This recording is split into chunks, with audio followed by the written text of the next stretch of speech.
Hey, it's the Giant Bombcast for October 6th, 2020. I am Brad Shoemaker. We're going to have to take care of a little housekeeping right up front here because people that were watching our pre-show will know that we just executed the most perfect synchronized clap in the history of our podcast.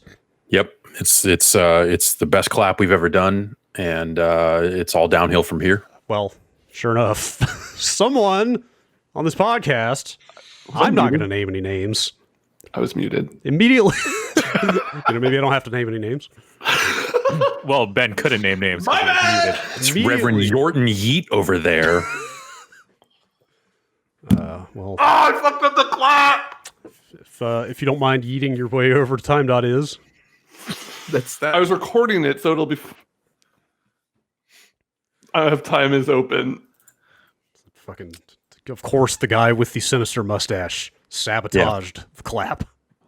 All right. Jan's mustache isn't sinister. Why is mine sinister? I have like He's other got stuff going on. he's got a friendly chin part covered, whereas you my have, chin isn't friendly now? No, I did not soul come patch. onto this podcast today to have my personal appearance scrutinized. I came here to mess up our recordings and nothing else. I'm sorry. Could you give us a quarter turn?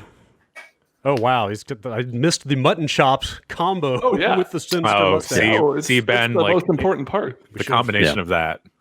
I think brings it back around. But there's a certain aspect of the soul patch that can only be viewed as, a more evil. There's an accidental. I need to get rid of this. Yeah, there's evil energy there.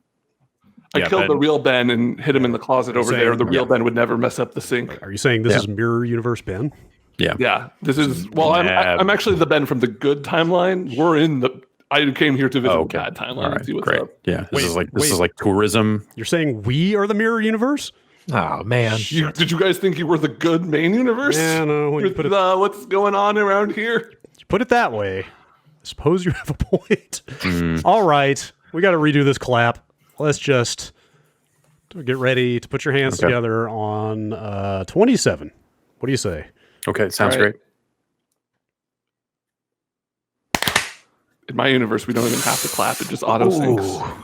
That clap. That felt good. It was not as good as the last one. It was not as good as the first clap. The first clap was better. It was not. I'm sorry. Well, we'll have an option to clap again at the very end. That's right. Ooh, stay tuned. Yes. Yes. Exciting podcast material here. Make sure you don't stop your recordings so we can do it again. Hello. Now we can start this Giant Bombcast. So. We started it's even better because I was recording at 44,000 hertz instead of 48,000 before. So like it's even better now. How does that even happen? Mine defaults to 48, and Mine I never have to touch it. And I can't figure out how to change it. Next time You're that recording happens, in mono. I'm just gonna speed you up. I'm just gonna speed you up next time. Yeah, Let's get the chipmunk version. Hey guys, everyone here play the Hades game. Oh my god, I played the Hades. All right. That's right. I'm Brad Shoemaker. Jeff Gersman is here. Ben Pack is here. Hi. Jan Ochoa is here. With the, Yes. Wow, man. Jan is like ready over there. I'm juiced. I feel alive for the first time in a week. that's right. Wait, you're juicing? Yes, I'm cleansing myself with bean juice coffee. He's got his feet soaking in a tub of Soylent right now. Different kind of juicing, I see. I got the green Soylent and the red Soylent, mix and matching. The green Soylent's for your mana, the red Soylent's for your health. Not all of us have access to experimental steroids, it seems. Yeah. Only some Feeling great. among us. We're talking about Among Us. I was thinking Among Us? Jeff was pretty sus. I mean, I'm not gonna. I'm just gonna. Dude, the term sus is becoming so widespread at this point. I don't know what to make of it. It came back because I feel like back. Sus was Yeah. old. Yeah. Yes, that was done. Right. And, But and it's now here we are. everywhere now. I like saying sussed out. You Yeah, know? that's a good. Yeah. It's very Sussed out? British, right? To sus is pretty British, To suss it up, I think. To sus is to be close to God. Yeah. Is that the thing? That's what it Adam means. Sussler. He's that guy from TV. Oh, wow. And TV is the closest thing we have to God anymore. So Right. Susliness is close as next to godliness. he lives in Sausalito. Oh God! All right, we gotta. We have to. Saskatchewan. Is anybody still playing Among Us? That's the hot new game on I played it a little bit last streaming. week. Yeah. Same. So I have a sad report. I came in here talking about Among Us a few weeks ago, And I was just like, man, I played this game and this guy like knew everything, and he just like kind of ruined it for everyone else because he was like the try-hard guy who like ruined everything. I got invited to a group, didn't know, and nobody told me that most of the people were first timers, and nobody was like telling me as I'm just like, oh, it's this person's the thing because they did this person's the imposter because they did this thing, and then everyone was just like, I became the guy. I became the guy I so loathed. You hate to see it, Ben. So I take it back, and people who act like that are actually good and smart and really good at video games. Great. You need to take it to the next step now and just start cheating, which I guess has become a problem in that game as well. Oh, really? Yeah, where people are hacking and doing things. Yeah. I don't Is know. it worth it? Is it really worth it? The game is $5. Right. There's no like leaderboard. It's free on phones too. So you're just like ruining the time that's a bummer. Cheating. I am glad That's why I think they're partially why they're working on an account system is so that they can have better controls over banning motherfuckers that are hacking. So I do like that they decided instead of making Among Us 2 to just instead pour all their resources into making Among Us 1 better, adding the account stuff, making the servers more stable. Totally. Yeah. You think is that just purely a case of like, hey, we've got all these people already, they already have it downloaded, so let's just push a new version of this to the people that already have it installed? Yes. Instead of trying to reacquire all these users. It's also probably easier. Maybe. It depends on what their plans are for the sequel. Where like if they're replacing massive parts of the framework underneath it, then saying like, well, I guess we're just going to work with what we got might actually be harder in some sense. Yeah, but, they flat out said like, hey, we're going to have to like completely rip the code base of this game apart to do the upgrades we want to do. But. Well, hopefully, like by virtue of how popular that game has become, they now have the resources to do all that stuff successfully and pull it off. It's obviously become such a freaky phenomenon lately that hopefully that panned out for them on the money end, I guess, too. Yes. Ben, were you playing those games like pub style? Like were you just matching no. Okay. Only with groups of friends, and then typically even like probably only if we have a group of like 7 or 8 at least. Between 7 and 10, I feel like is the sweet spot. Any amount of players where you can have 2 imposters, I feel like is the most fun because it adds that element of the imposters have to start working together without actually communicating to each other, which adds another layer, I think, to the game. And then the whole confirm ejects off thing, where if you think somebody is an imposter and you vote them out of the ship, it doesn't tell you immediately if you were right or wrong. You just have to kind of live out the rest of that game assuming you made the right call. But I really do think that like that little tweak adds a lot of depth to that game. Do you think is anybody out there just like playing pub games, just like find match and just play pure text chat with strangers? Like I feel like the game would lose a lot like that. But you say that, but my friends and I didn't have enough to fill up a group of 10, so they had opened it up to public. And there were people just right out the gate being super alpha about accusing people and then just antagonizing other players. And then my friends and I are just there watching of like, oh my God, who are these people openly accusing someone or like openly admitting like, yeah, I'm the murderer. What are you going to do about it? Just playing mind games with random people. Yeah, that's I don't know. That style of game, whether it's like an offline sit around a table and lie to each other, or like this whole thing, I just can't. For whatever reason, I think it's like it taps, it pushes the same button that like D&D does for me in a sense of just like I just don't want to fucking do this. This just all sounds like such a fucking hassle. Like I'm gonna put on a show. Like it just I don't know. There's some aspect of it that I just cannot get it up for, if you will. So yeah, I've just been staying away from that sort of stuff. I like feeling like I'm getting away with something. Yeah, when there are no stakes. When a game goes real right, and you either like figure out something right under the wire or fool everyone right under the wire. It's a feeling you don't typically get from games. Yeah. Totally. And in fact, in games like that where I have done well, like surprising to myself, like I didn't go in expecting to be able to fool everybody, and then I did. It's like, maybe I'm learning something about hidden talents I didn't know I had. Not that I'm not necessarily going to leverage those talents in another context, but it's nice to know Just run for a political office. that you have options, right? Sure. Yeah. Among Us. What else going on here? Let's see. Airplane food, am I right? Airplane. What's up? What's the deal with? When was the last time you had an airplane meal? An airplane meal. Yeah, full on. Oh, Never. TV dinner. Yo, 2 years ago when Dan and I flew to Copenhagen to meet with IOI. Oh, I forgot you did that. Yeah. Oh man, I was so shocked because the only international flights I've ever taken is to the Philippines, and they just give you really bad food.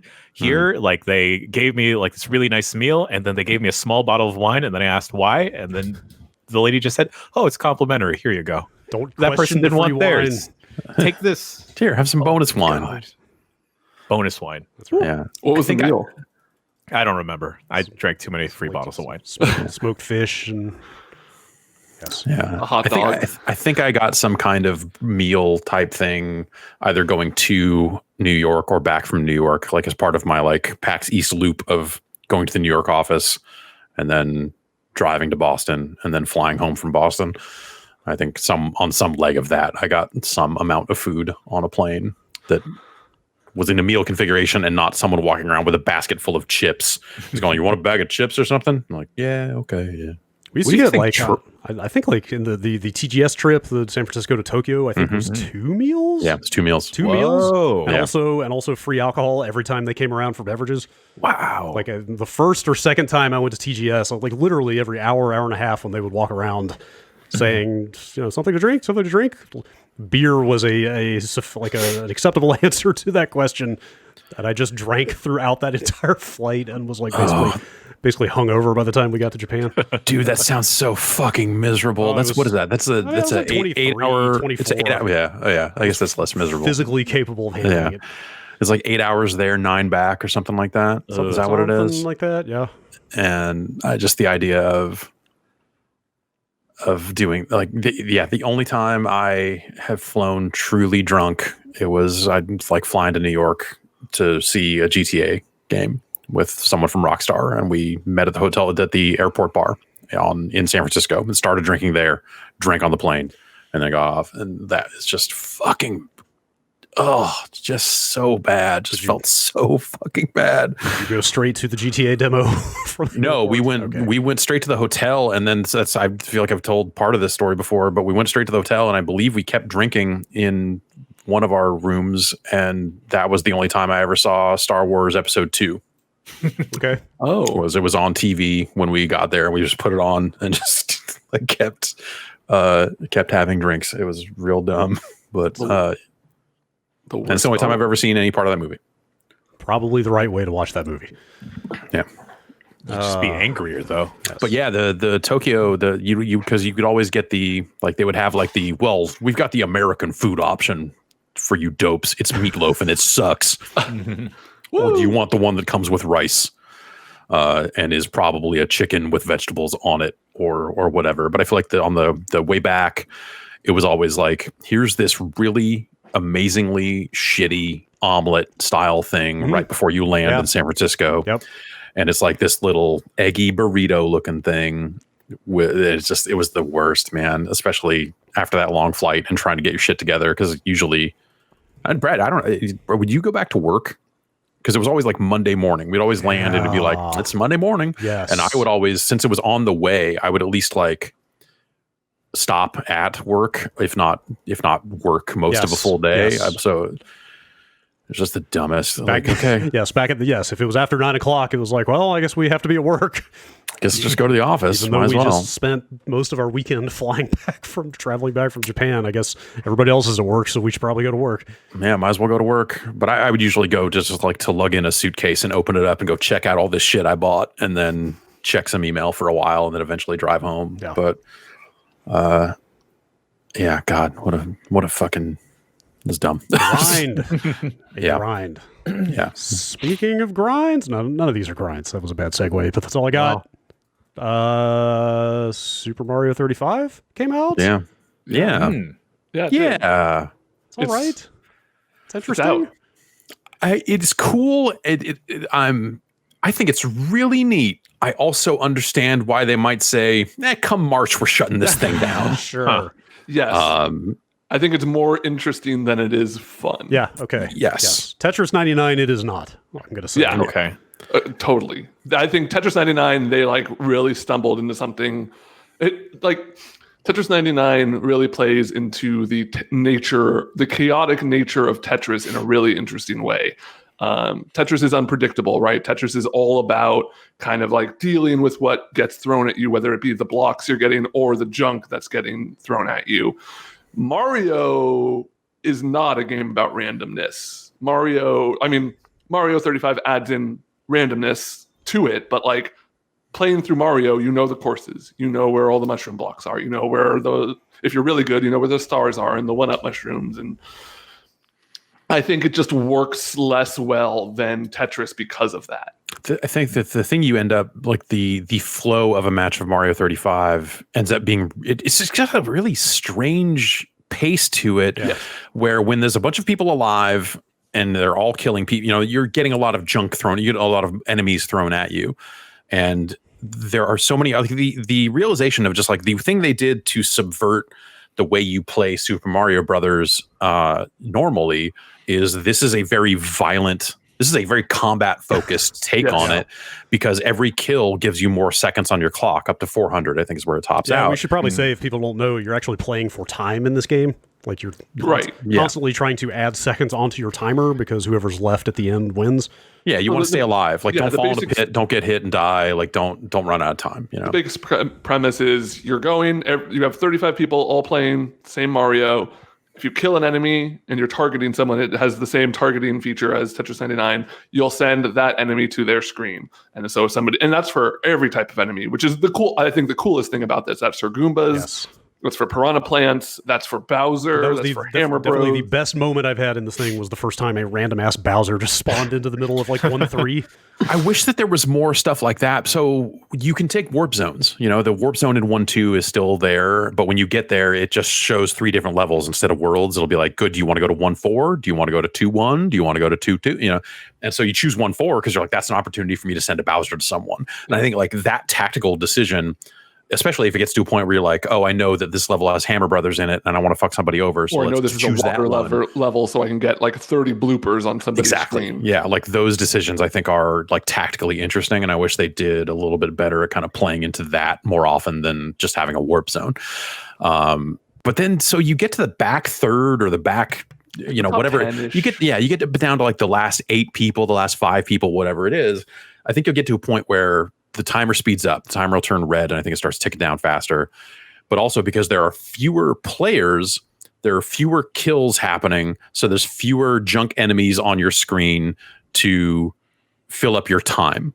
Like when you get to like the bottom, so when I get to like the bottom 3 of that game, it feels like it empties out. Really? And suddenly it's the opposite experience where for me, all those games have been fucking forever. Yes, where you get to a point where like it's just like, okay, we're just playing Mario Brothers now, and occasionally there's an extra enemy because everyone is kind of killing the same enemies, but all the junk from when there were a ton of people alive, that's all gone. That's all dealt with. No, because that gets spread into it gets condensed into the top 3, and then you have just because every time I've died in the top 3, it's been because there's like 4 Hammer Bros, 2 Bowser, 3 bloopers, 10 Goombas, and like 6 Koopas, all within like a small stretch of time. Unless you walk past it. Yes. Some of that's going to depend on who's targeting whom, though. Like you might just happen to be the one person not getting targeted in that last phase. But like I've spectated matches near the end and stuff like that too, and it always seems too thin out. Because like if you're playing that game like seemingly properly, at least like how I've had the most success,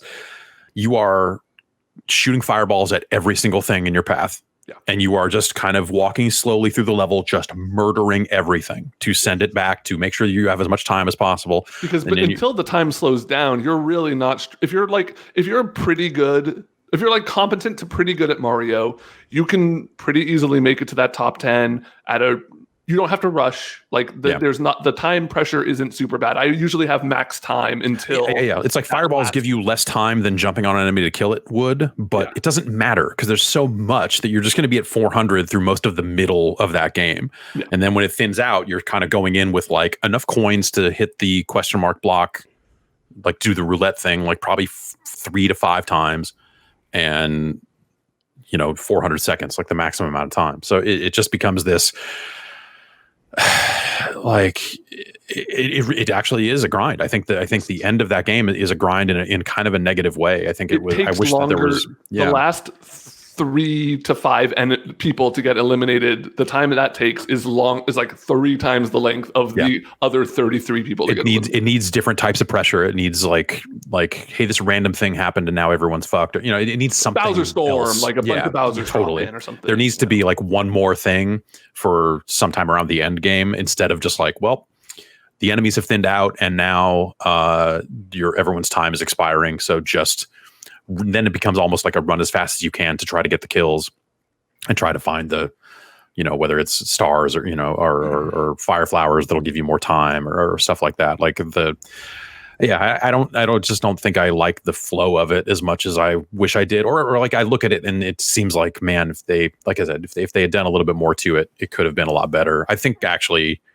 that fan game, Super Mario Royale, is a better, which has been long since been shut down. So, I'm just kind of comparing it to a memory here, but I remember that seeming like a more interesting take on multiplayer Mario than this is, where you're seeing all the ghosts on screen and all that other stuff. And I think like only one player is even getting a power up and it's more of a race, and it was kind of fascinating. I don't know. It's a really cool idea that I don't think they've found all of the fun there. And totally. Yeah.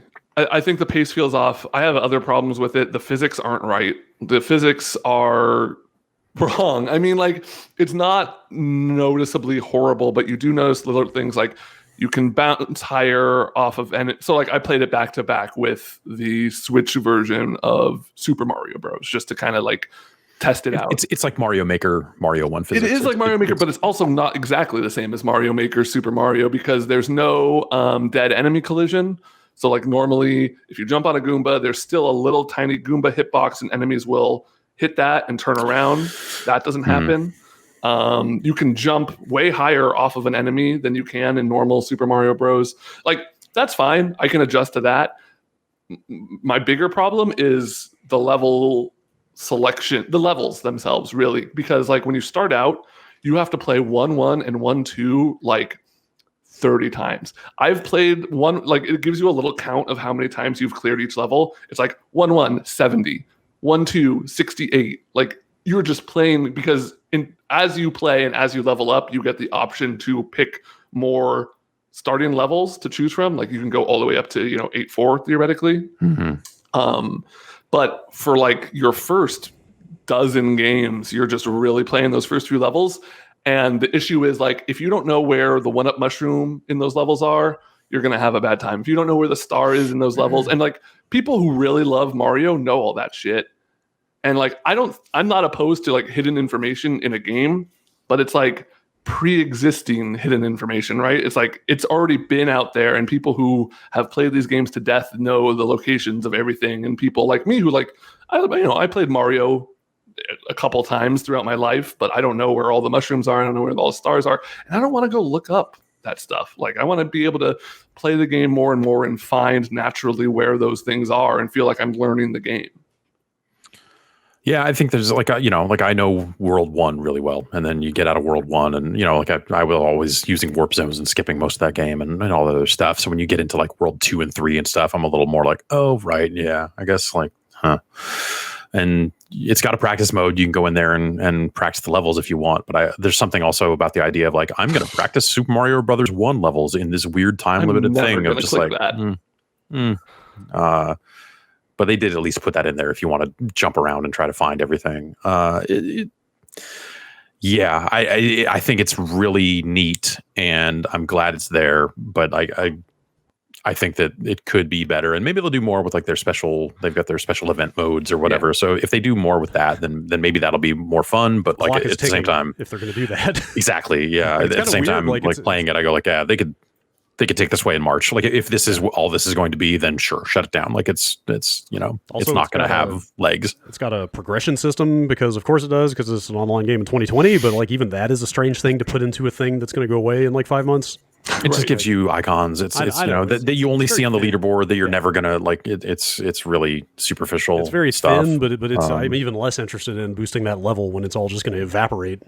Sure, very soon. Yeah. You know? I mean but also that's true of every game in a sense. Like, well, not every game, not big live service games, all that other stuff, but like Call of Duty, every year you have the opportunity to buy a new Call of Duty and start at level 1. And all the, if you're the person who prestige 10 times and all that other shit, you're still going to start at level 1 in the next year's Call of Duty. So I don't know. I think for me, that's like, yeah, that's just kind of the nature of games with these like multiplayer games with leveling and unlocks and stuff like that, is like, hey, the next one's going to come out and you're going to start over anyway. So I don't know that necessarily bothers me that much, but I get you. Yeah, I don't know. It's neat. But I can't help but feel like, gosh, if they had done, or if they do more to this is the sort of thing they could keep around forever and would be really neat. Yeah, especially if they like started rolling other Mario games in there, just mashing up levels all over the place. That'd be cool. Yeah, if it was just like, now you have to play a Mario 2 level, a Mario 3 level, like here's a Mario World level in the middle of this, and build those mechanics into it too. Like that could be cool if they just basically like took the Super Mario Maker framework. And especially if they started pulling in levels that were Super Mario Maker levels that were... I completely forgot about the existence of Super Mario Maker until you just said that, and now it's like, oh, wait, they should have maybe... Yeah. What if they had just made a better multiplayer mode in Super Mario Maker? What if this was just the multiplayer mode in Super Mario Maker instead of the garbage they put into Super Mario Maker 2? Right. Like that would be something. That would be something. That would be something. Yeah, I think if you have Switch Online service, you should check it out. And you like Mario, totally. Check it out. It's worth it's no additional money. If you're already paying for the service, you should totally check it out. But it is, I'm still playing Tetris 99 off and on, like pushing 2 years after that came out, I think. Like, gosh, yeah. That thing is just like endlessly replayable, and this not so much. I mean, it's Tetris. Yeah. No, it's at the heart of it is Tetris. Yes. It's built to be that. This is something else. So what Nintendo game deserves this treatment next that would actually do right by it? I've seen a bunch of people ask for Super Mario Kart, which I'm fairly burned out on Mario Kart these days, but that sounds like it could actually be kind of interesting. Yeah. What is that? It's like 100. I don't know how many you could fit on a Super Mario Kart track, though. Yeah. It would need something more than what's already in it, because you're not Yeah, what would the junk be getting thrown at you? Just like bloopers, or I don't know how you would. I'm not sure how you power-ups do that exactly. Now, Super Diddy Kong Racing 99. Now we're fucking talking. Okay. Give me 99 TikToks on 99 hovercrafts. End of sentence. Give me that. 99 TikToks. You could have ended it there. Yeah. Yeah. What else? I don't know. Just a multiplayer Kid Icarus. First player to get the credit card wins. That's right. Gotta get that credit card. Yeah. I'm seeing folks say Pokemon Snap Battle Royale. I don't know how that'd work, but I'd be for it. Yeah. I mean, you could do Smash. Like what if you just had a really gigantic Smash Brothers stage and it had 100 people on it and was elimination rules? What if Lobby Champ 99? What if they did like a Legend of Zelda 99 where it's just the whole map? It's like 100 people across the entire world map, or maybe that would be too thin. I don't know. Would that spread? What if you do that and build it as a PUBG, like straight up, have a circle, and you can find items. There are plenty of caves. Yes, like there's throw the boomerang and the bomb and like whatever items, maybe bring items in from other Zelda games or something. Just Link standing on top of a 2D top-down toilet hiding. That's right. That could be all right. I don't know. Yeah. Anyway, nothing's interesting, at least. Yeah, it is. How's the Hades going for everybody? I've been playing other stuff. I have not gotten back to it too much since last week. I wasn't here last week to talk about the game. This is another game I'm really bad at. Has anybody finished it? Is that how you refer to it? Would you say finished it, or do you have a clear? What do you finished call? Some beat runs, cleared runs. Cleared it once. I have like 4 wins, I think. Okay.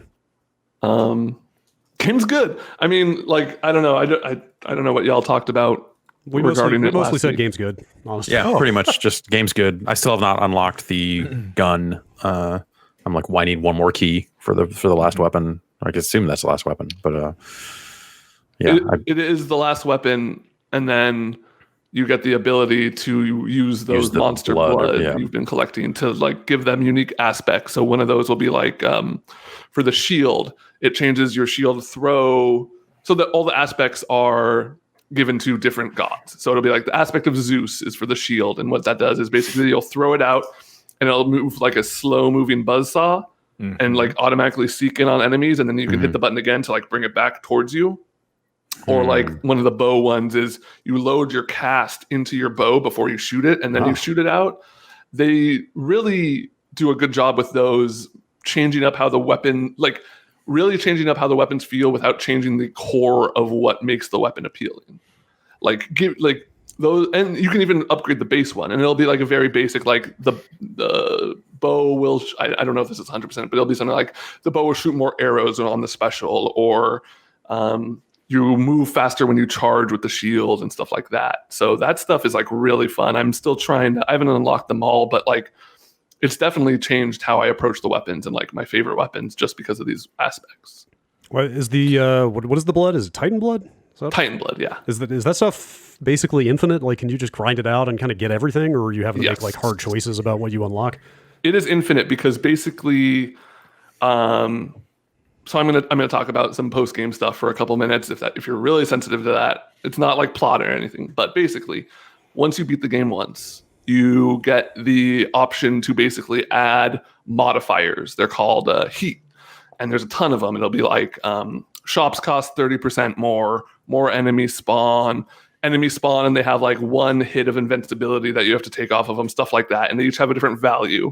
And basically, your first time through with a weapon, you need heat 1, and then your second time through, like if you clear that, you'll need heat 2, and then heat 3, and basically you're re-earning all the awards, the diamonds for clearing the second boss, the Titan blood for clearing the first boss, and stuff like that. Got it. Okay.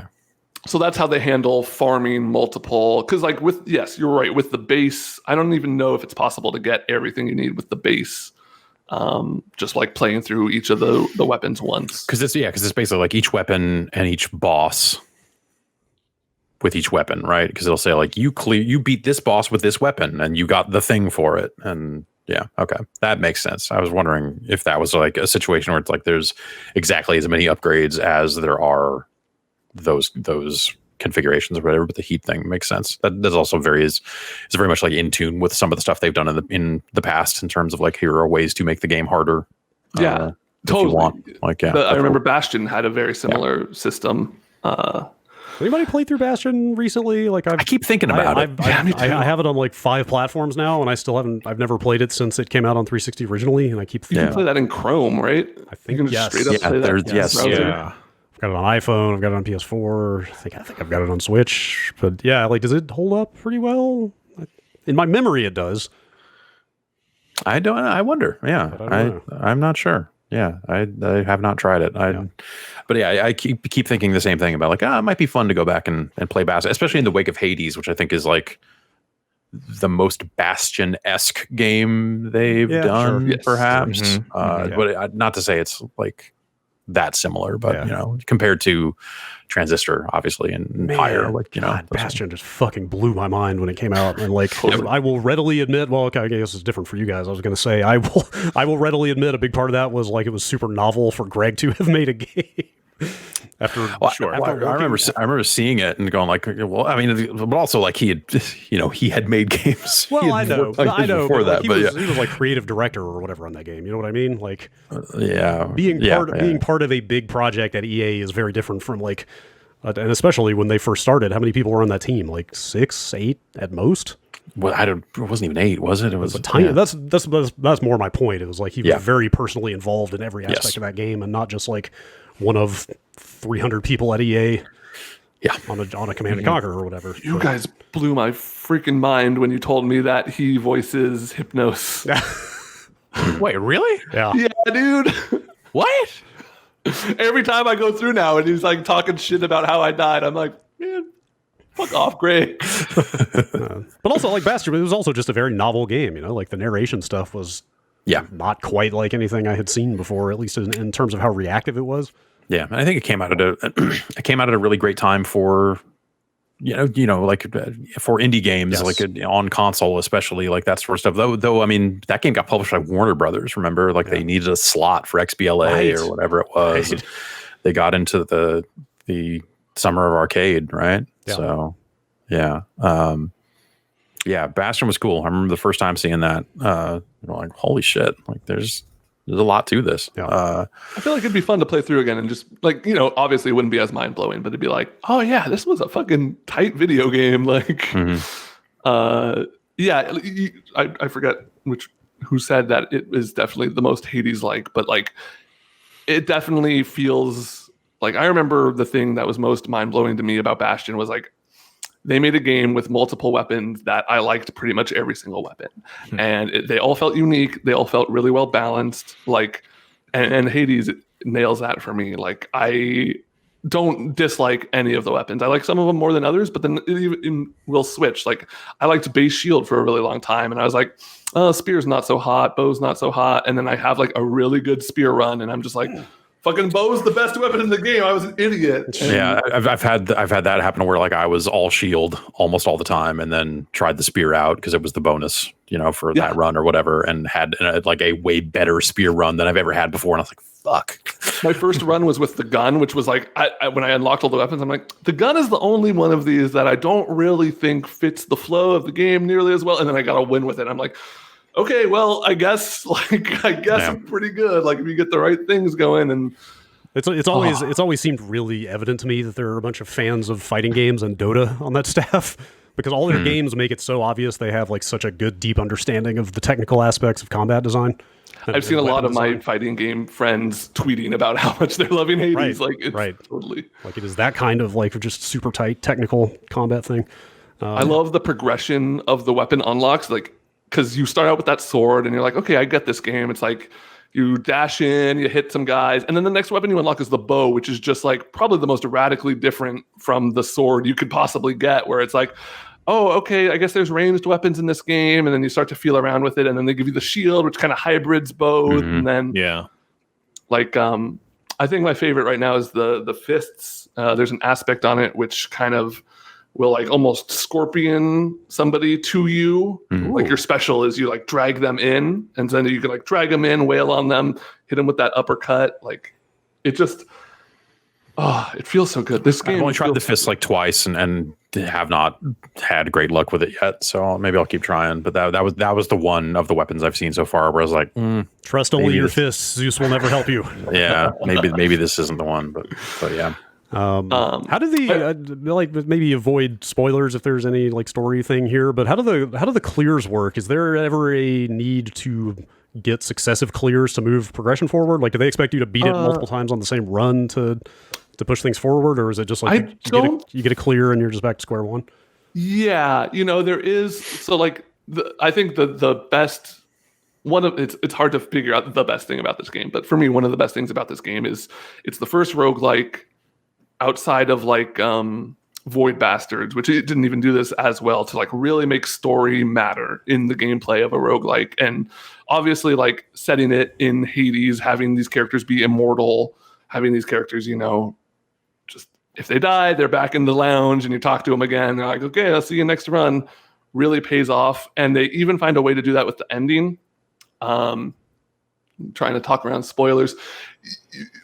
You get more from beating it multiple times. Like, beating it once feels like a fitting conclusion to the game. You can be like, okay, I'm satisfied from a story perspective. I like where this has gone, but it doesn't like close the door on it. It only lets you kind of learn more. You eventually unlock a codex, which you'll start filling out info for, like, as you give ambrosia, is that the little like potion? The nectar. Nectar. Yeah. As you give nectar to people, you start filling out more about their codex. And so you just kind of, after your first win, you're just kind of learning more about the world. And it doesn't require successive ones, at least where I've gotten. Who knows? Like, if you clear all the heats on a certain weapon, maybe there's some bonus thing. But no, I haven't had any successive runs, and I haven't had the need, I think. It's really neat to hear you talking about how great the story is in a roguelike, though. Yeah. Because like with Dead Cells, I don't even remember the whole plot of anything other than just going have much through. of a plot, does it? There's just kind of there's like little narrative touches around the edges. Yeah. but- Yeah, you learn about the malaise, which is like the thing that killed everyone, but there's not really a like, who are you? Why are you here? Why are you doing what yeah, you're it's more doing? like backdrop than plot, probably. Yeah. I mean, this is definitely my favorite roguelike since Dead Cells. The more I play of it, the more I think like maybe it's better. It feels like a really different beast. So it's hard to compare the two. But yeah, man, like the story is just on another level. You really get to like, I don't want to mess this up, but I think Greg tweeted that he wrote like 200,000 words for the story. And this might have been before 1.0. And that shows, like, honestly, I have not really had a ton of repeats in the, like, I don't know, I've had like 50 runs and I'm getting new dialogue still every time. Mad Laughter in the chat just said that they've done 118 runs, and as far as they know, the first boss's dialogue has never repeated. Yeah, totally. Sorry, it was 300,000 lines, not 200,000 words. So, and that's really fucking cool because, like, it is another, like, mostly the driving aspect for a roguelike is I want to get better at this game. I'm understanding the systems, I'm learning the items, I'm learning the enemies. I want to get better and better and tighter and have quicker runs. And this has that, but then it just has that nice layer on top of like, I want to learn more about these characters. Like I like tweeted out a goofy little tier list of like the Hades characters I'd most want to like party with. And since tweeting that, like I've learned more about these characters and be like, I actually probably would move this character up a tier and this character down a tier. And like I don't know if any of you have met Thanatos? Thanatos. Yeah. Oh yeah. Yes. Yeah. He's fucking rad. Oh my god, that dude kicks ass, and he has like this kind of like bromance with you, and you're just like, he like basically his thing is he'll pop up in random levels and he'll challenge you to a duel, not a duel, but like who can kill more monsters. And so like he starts doing his attacks, you start doing your attacks. If you kill more than him, he gives you a special item, and you get like dialogue depending on like how good or bad you did. It's such a nice little addition to roguelikes that I didn't know I was missing from the genre. The game seems to have broken through based on the amount of fan art and shipping and so forth that I'm seeing out there. Yeah, for sure. It has created a community around itself that their previous games maybe have not. So it's a lot of extremely hot characters in that game. yes. Yeah. Sure. Yeah. Indeed.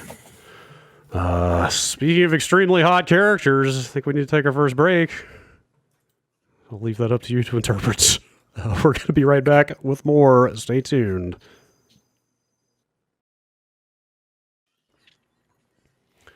This just goes to show. Well, Brad. I was so busy complaining at the top of the show about Ben screwing up our clap. It's like they say, get busy clapping or get busy dying. I didn't notice that my recording was not running, nor was I locally archiving this video stream. So, you guys want to pull up time.is real fast? Oh, I got it over here. Just going, just in case. Hang on, let me just check my recording real fast, make sure everything's... Actually, yeah, let me do the same. I'm still going strong. Hey, everybody, welcome to the Giant Bombcast. It's October 6th, 2020. Let's talk about, what's this Hades everyone's talking about? Okay, I want to clap on 55. Oh, hang on. Okay. Oh, I'm good. that was pretty good. That clap looked terrible. The worst Okay, clap yeah. yet. Fine. Oh, okay. 6. 6. That was pretty good. Okay. That one. That was up there. It was better than my fuck up clap, but still not as good as the original clap. Oh, the original clap. We will never. Yeah. Oof. One day. A clap that will live in infamy. The clap you want to catch. Anyway, Star Wars Squadrons came out Yes. on Friday. I've played the first handful of missions of that campaign. Jeff, I know you've played some of it. Yeah, I'm probably not as far into the campaign as you are, but I played some multiplayer and also fucked around with the VR stuff a lot. You defied their recommendation. Yeah, fuck to them. finish the story campaign before going online. That's But insane. what about the Empire?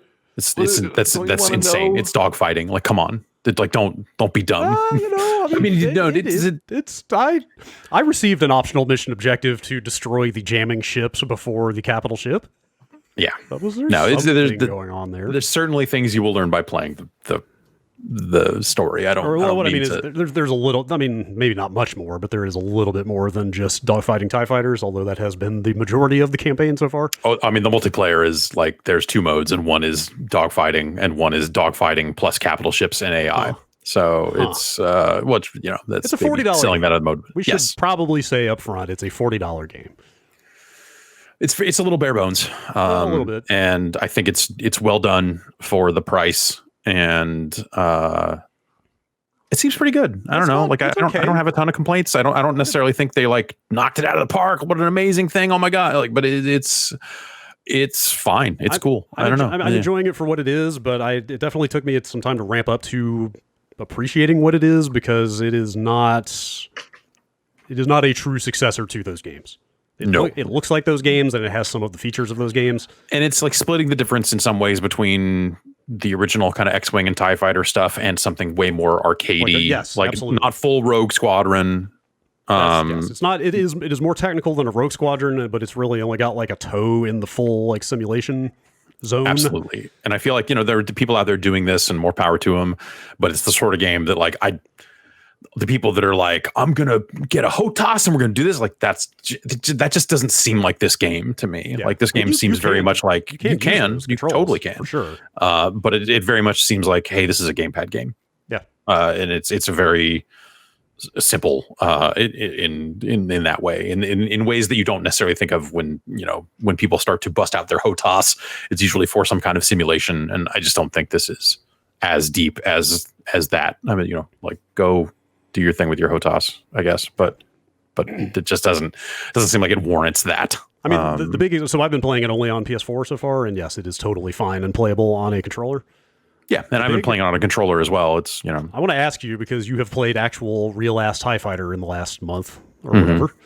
I hope I'm not getting this wrong, because I have not played TIE Fighter since the 90s, but like, the whole thing about you could balance power between like your shields, your engines, your guns, all that shit.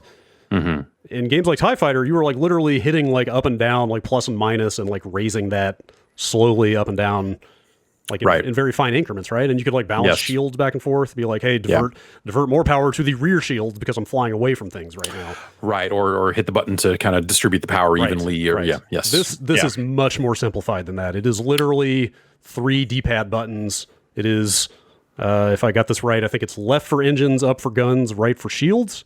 And all that's doing is when you hit one of those and it maxes that category. Yeah. So I guess like if you are, and I haven't played with a mouse and keyboard, so I haven't like mapped controls and stuff like that. Vinny mentioned this yesterday when we were talking, that if you are playing, with something more than a gamepad, supposedly you can kind of do that a little differently if you want to have like different power configurations than just maxing one of the 3. Is that buried in the options somewhere? I don't know. That is what he implied, and I need to go look and see. I'm assuming you can just map buttons on your keyboard or whatever to have more granular control over that stuff if you want it. It just doesn't necessarily seem like the campaign per se will warrant that. Obviously, I mean, if they're building it with gamepad support and the reductions there that you have. Okay. Some people in the chat are saying there is an advanced mode you can go in and turn on. I looked around briefly in the options and I didn't see that. It's interesting, though, when you start the game, they do give you the option to have the HUD on or not. Right. They do say, like, hey, default is full-on video game HUD, like flying arrows and icons all over the place.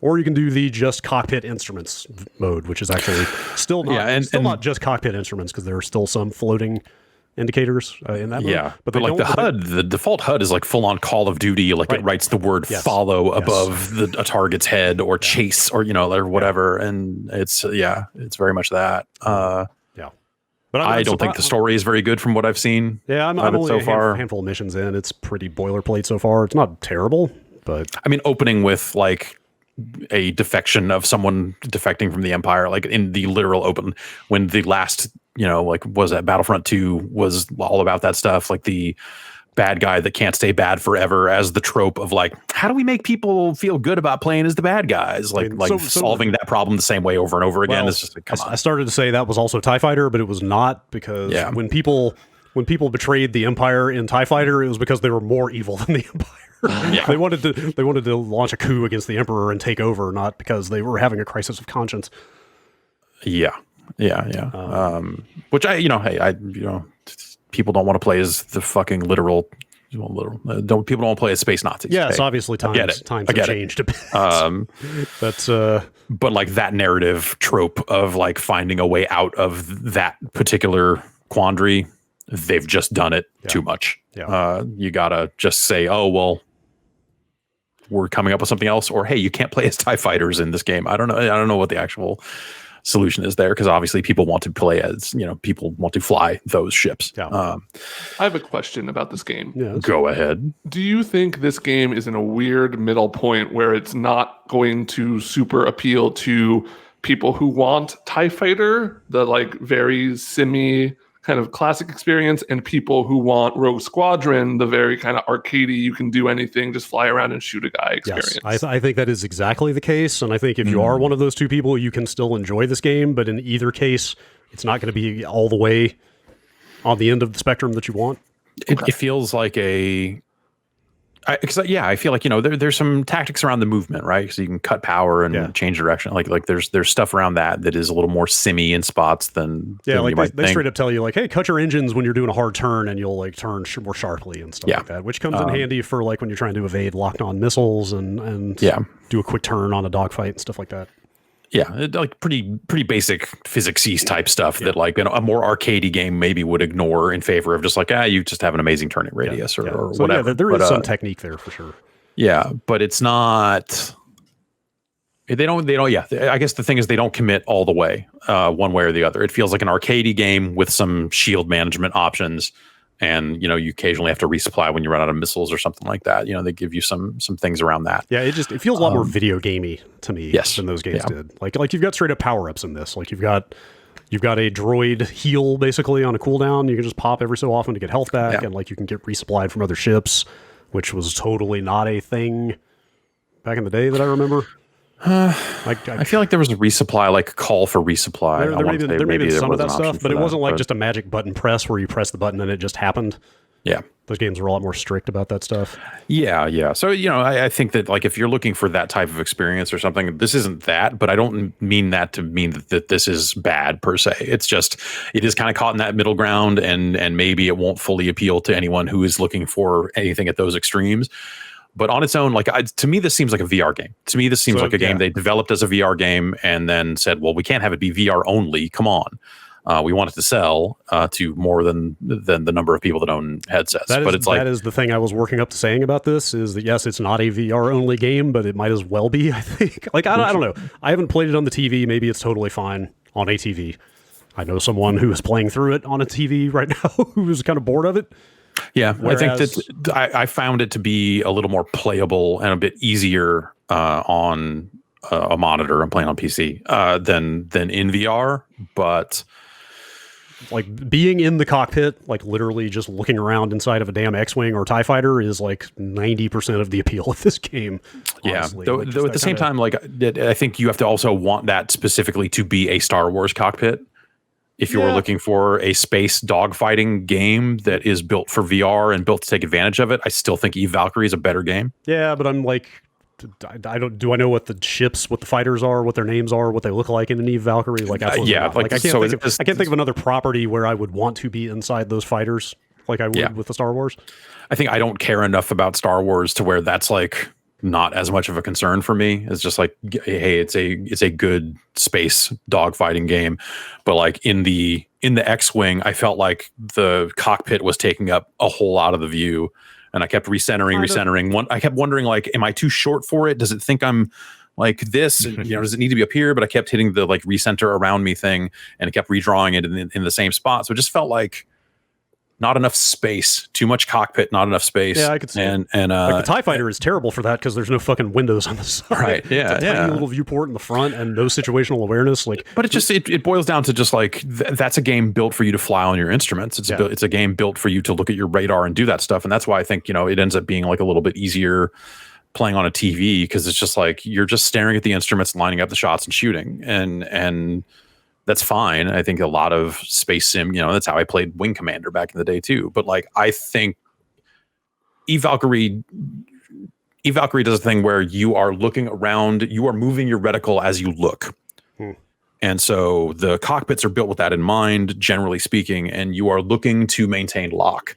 And I think it's just something that ends up being a better VR experience than Squadrons. Squadrons is like, if you care about those cockpits and those ships, all that other stuff, like I think they nail that stuff really well. Like I do. Like the first time I flew the the X-Wing in the second mission, when I realized that as I throttled up on the controller, I could see my hand down to the left, like pushing the throttle forward, was like a full-on VR moment kind of thing. See, for me, I think that ends up being like disruptive because there's a part of me that's like, I should be playing this with like Knuckles controllers and reaching out and moving the throttle. And I should be like the idea of like I hit a button and then suddenly hands reach out in front of me to like repair the hull by like slapping a bunch of stuff around or whatever with actual motion controllers, but it's $40 game. And also like that would be a way harder game to play. Like this is meant to be a very pick up and play experience. Like I think actually doing a full VR thing would just be weird. So so I think it's like caught in that weird middle ground of just like it doesn't necessarily do any one thing particularly amazingly, but I think when you bring it all together like and charge $40 for it, I think it's totally fine. Like it's fun. It is a space dogfighting game with that type of mission design. I think they're very carefree about it in a sense of think about the mission briefings, and this still has some of that stuff, but like I don't know. You tell me. I think you've played a little bit deeper in the campaign than I have, but like. This isn't a game where you're going to get out of it and it's going to be like, you didn't complete all the objectives. You didn't get enough stars. Or it's just like, you just get in there, you do the stuff, and you're done. It very much feels like it's just leading you by the hand from one objective to the next. It's like, okay, fly to this point. Now this cutscene is going to happen. Like now kill these 8 ships. And now fly to this next point. We tell you now it's over. It's not like anything. It doesn't seem like there's a ton of stuff hinging on like bonus objectives or any of that other stuff that a lot of those games in the past traded in very deeply in terms of just like, oh, well, it's cool that you escorted these ships, but only 2 of them made it. So you only get 40%. Now you should probably play it again, you piece of shit. Why did you fuck it up so bad? Yeah. Like there's not a lot of variability in the way the missions play out. It's just kind of, you do the thing they tell you to, and then you move on. Yeah, like as opposed to like unleashing you with just this list of mission objectives, and it's like, hey, tackle these however. Yeah, come up with your own plan. Like you're basically you're going through the motions, doing what they tell you to do. But I will say I started the story on veteran because I was worried that they had dumbed it down enough that it would just be kind of bland if it was too easy. But sure enough, I got wrecked by a pack of TIE fighters in the 3rd mission, just like the first post prologue mission. Like just. It's not messing around on those difficulties, so you do have to like really get a feel for the combat and the turn and burn aspect of the I think the situational awareness aspect of it comes into play when you're near capital ships. Like that's something that like I think in that second mission or something like that, where you're like, okay, there's like a ship out there that we needed to take down, and it's close to a capital ship. So like as I get closer to it, I'm going to start getting fucked up. And knowing to either wait for it to get out of range of the capital ship before you take it on, or knowing that you need to get in there, get some hits in, and then change to shields and get away, or change to engines and get away, and kind of reset, come back in for another run. Like that is where that's more than just instruments. Like that's where you would ideally want to be able to look around and kind of parse that stuff out for yourself. And I had mixed results with that in VR. I don't know. The one place VR has been super gameplay relevant so far is in the X-Wing. I don't know how many ships you fly in the campaign. I've just done X-Wing. Multiplayer's got A-Wings and Y-Wings and U-Wings, which is like the resupply ship. Okay. So the X-Wing's got that like giant pane of glass over your head, just kind of big open canopy. And that's the one time that's really been super relevant in VR to me, is like having a TIE fighter that I've got locked on, like zoom over top of me. And I literally like crane my neck up and watch it go by and try to keep it in my field of view by looking straight up through the top of my my cockpit. Like if you're playing it on TV, you don't have that independent look from the way that your ship is facing. Exactly. Right? Yeah. So and you kind of can, like, there is a, like, you can use the right stick to look around the cockpit, but it's like, it seems like it's pointless that it's in there. I don't get why that's there, because they have it for VR or whatever. But I think that's where I kind of swing back to Eve Valkyrie, because that situational awareness and that sort of like, I need to look around and see around the ship is like hyper relevant at all times, because that is how you're aiming. Sure. And that I think just makes for a more kinetic. Like to me, I don't think Eve Valkyrie is some amazing game. I mean, I think they did some free to play stuff to it that really boned it up, and some of the progression really sucks. And they got to a point where there was just like it was hard to find a match, and it's this multiplayer only thing. Like it is very thin, but I feel like out of the gate, it also really nailed the. Hey, this is like a location based. Like if you went to an arcade and paid $15 to play BattleTech, or like it's got that kind of like location based entertainment feel to it. Of like this is an experience. You sit in, you do this multiplayer thing, and then you're done. And maybe you don't play it a billion times because it is so thin. But for that 10 minutes there, it's fucking killer. And I think that's why, because it is that VR cockpit experience, and it feels like built to take advantage of the stuff you can do in VR by just making looking around be a tactical, like a very meaningful thing in that game. And I think that's just why I think I like it more than Squadrons. And if people are attached to the Star Wars, IP and those ships and stuff, I think obviously they'll feel differently. But I think that's just a more interesting VR game. Sure, I could see it. But yeah, there is that wish fulfillment, of course. Sure. For people who care. I'll probably play through the rest of the campaign. I kind of want to see where it goes, and if they give you more interesting stuff to do as you get deeper in. But I think I'll probably stick with it at least for a while longer, and we'll see. Yeah, but I do think VR and probably on hard is the way to actually feel like you're really doing stuff in that game, as opposed to just kind of going through the motions that they've set out for you. How's the sound design? That's always a really big thing for me in Star Wars games. Pretty good, but I mean, it's just Star Wars sounds. Yeah, sure. Well, if they nail the Star Wars sounds, totally, I'm happy. Totally, they've pretty much. They imported that library. When a TIE fighter flies over, you go, oh. Actually, that stood out to me in the first mission of like, what a TIE fighter sounds like when it like swoops by you. You know that Doppler effect of like, and then it goes away. They had to figure out what it sounds like when you're just sitting in a TIE fighter puttering along at like the slowest possible like cruise speed. And it's like that, but just like this low hum that's like really unsettling, just this like scratchy. And they do a good job like when you were throttling up of just like obviously like the engine sounds low to it sounds high. When you get it up to high, you're like, no, that's a TIE fighter. Yeah. Okay. Yes. So that stuff you're right. Feels that stuff is good. That stuff sounds and feels good. Actually, the one other thing I meant to mention is, like, ironically, I think VR is the way to play that game, but the PS VR version of that game, even on a Pro, looks pretty grimy. I bet. Like, the textures are so low resolution. Like, even the skybox, like all the stars when you're out in space, just look like these mushy blobs of. I think there's some stuff about the space, like the stars in space. I think actually, I agree. Even on the PC, that maybe some of that stuff didn't look amazing all the time, but. How did you find the cockpit? Like still totally readable? You can tell the cockpits are where they put all the detail. Yeah, because that's the thing that's right up in your face. The cockpit stuff looks totally fine on the PSVR, but some of the in-game graphics are a little rough. Yeah, so I'm playing that on, or when I am playing that in VR, I am playing it on an Oculus Quest 2. Oh, and that is the new headset that's coming out this month, and it is better than the Quest 1. It's going to be like better screens, like better resolution. Like it is a step up for sure from the original Quest. And that's been nice to kind of move up to that and getting a little bit more clarity and just a better looking, better moving experience. It's not an index, it's not some of those headsets I think I actually have never tried an index now that I think about it. It's sitting in the office. Yeah, it's there somewhere. We think. Who knows? Actually, yeah. I mean, I haven't gotten an email from the mailroom since we left in March, so I have no idea what's going on. I got an email. I saw the mailroom guy at a grocery store, and I waved hi from a distance. No way. Yeah, and then he looked at me and just like nodded his head. Which one? Yeah, who? The guy with the old guy with the mustache, or the other guy? The other guy. Okay. Is it Steven? Yes, okay. Steven. Okay. I hope he's doing all right. He looked fine. Yeah. Good. Yeah, no, I got the email saying a package from Valve is here, and I think that was the last one I got. And they turned it off and turned off all the systems and all this stuff. So what's the cable situation with the Quest 2 at this point? Is it just like one USB-C cable? Yes. Or how do you, is that all you need? Yeah, it's USB-C. Wow. And so it's interesting, man. Like Oculus is in a weird middle ground here where they are going to discontinue the Rift S and not have a pure desktop headset anymore.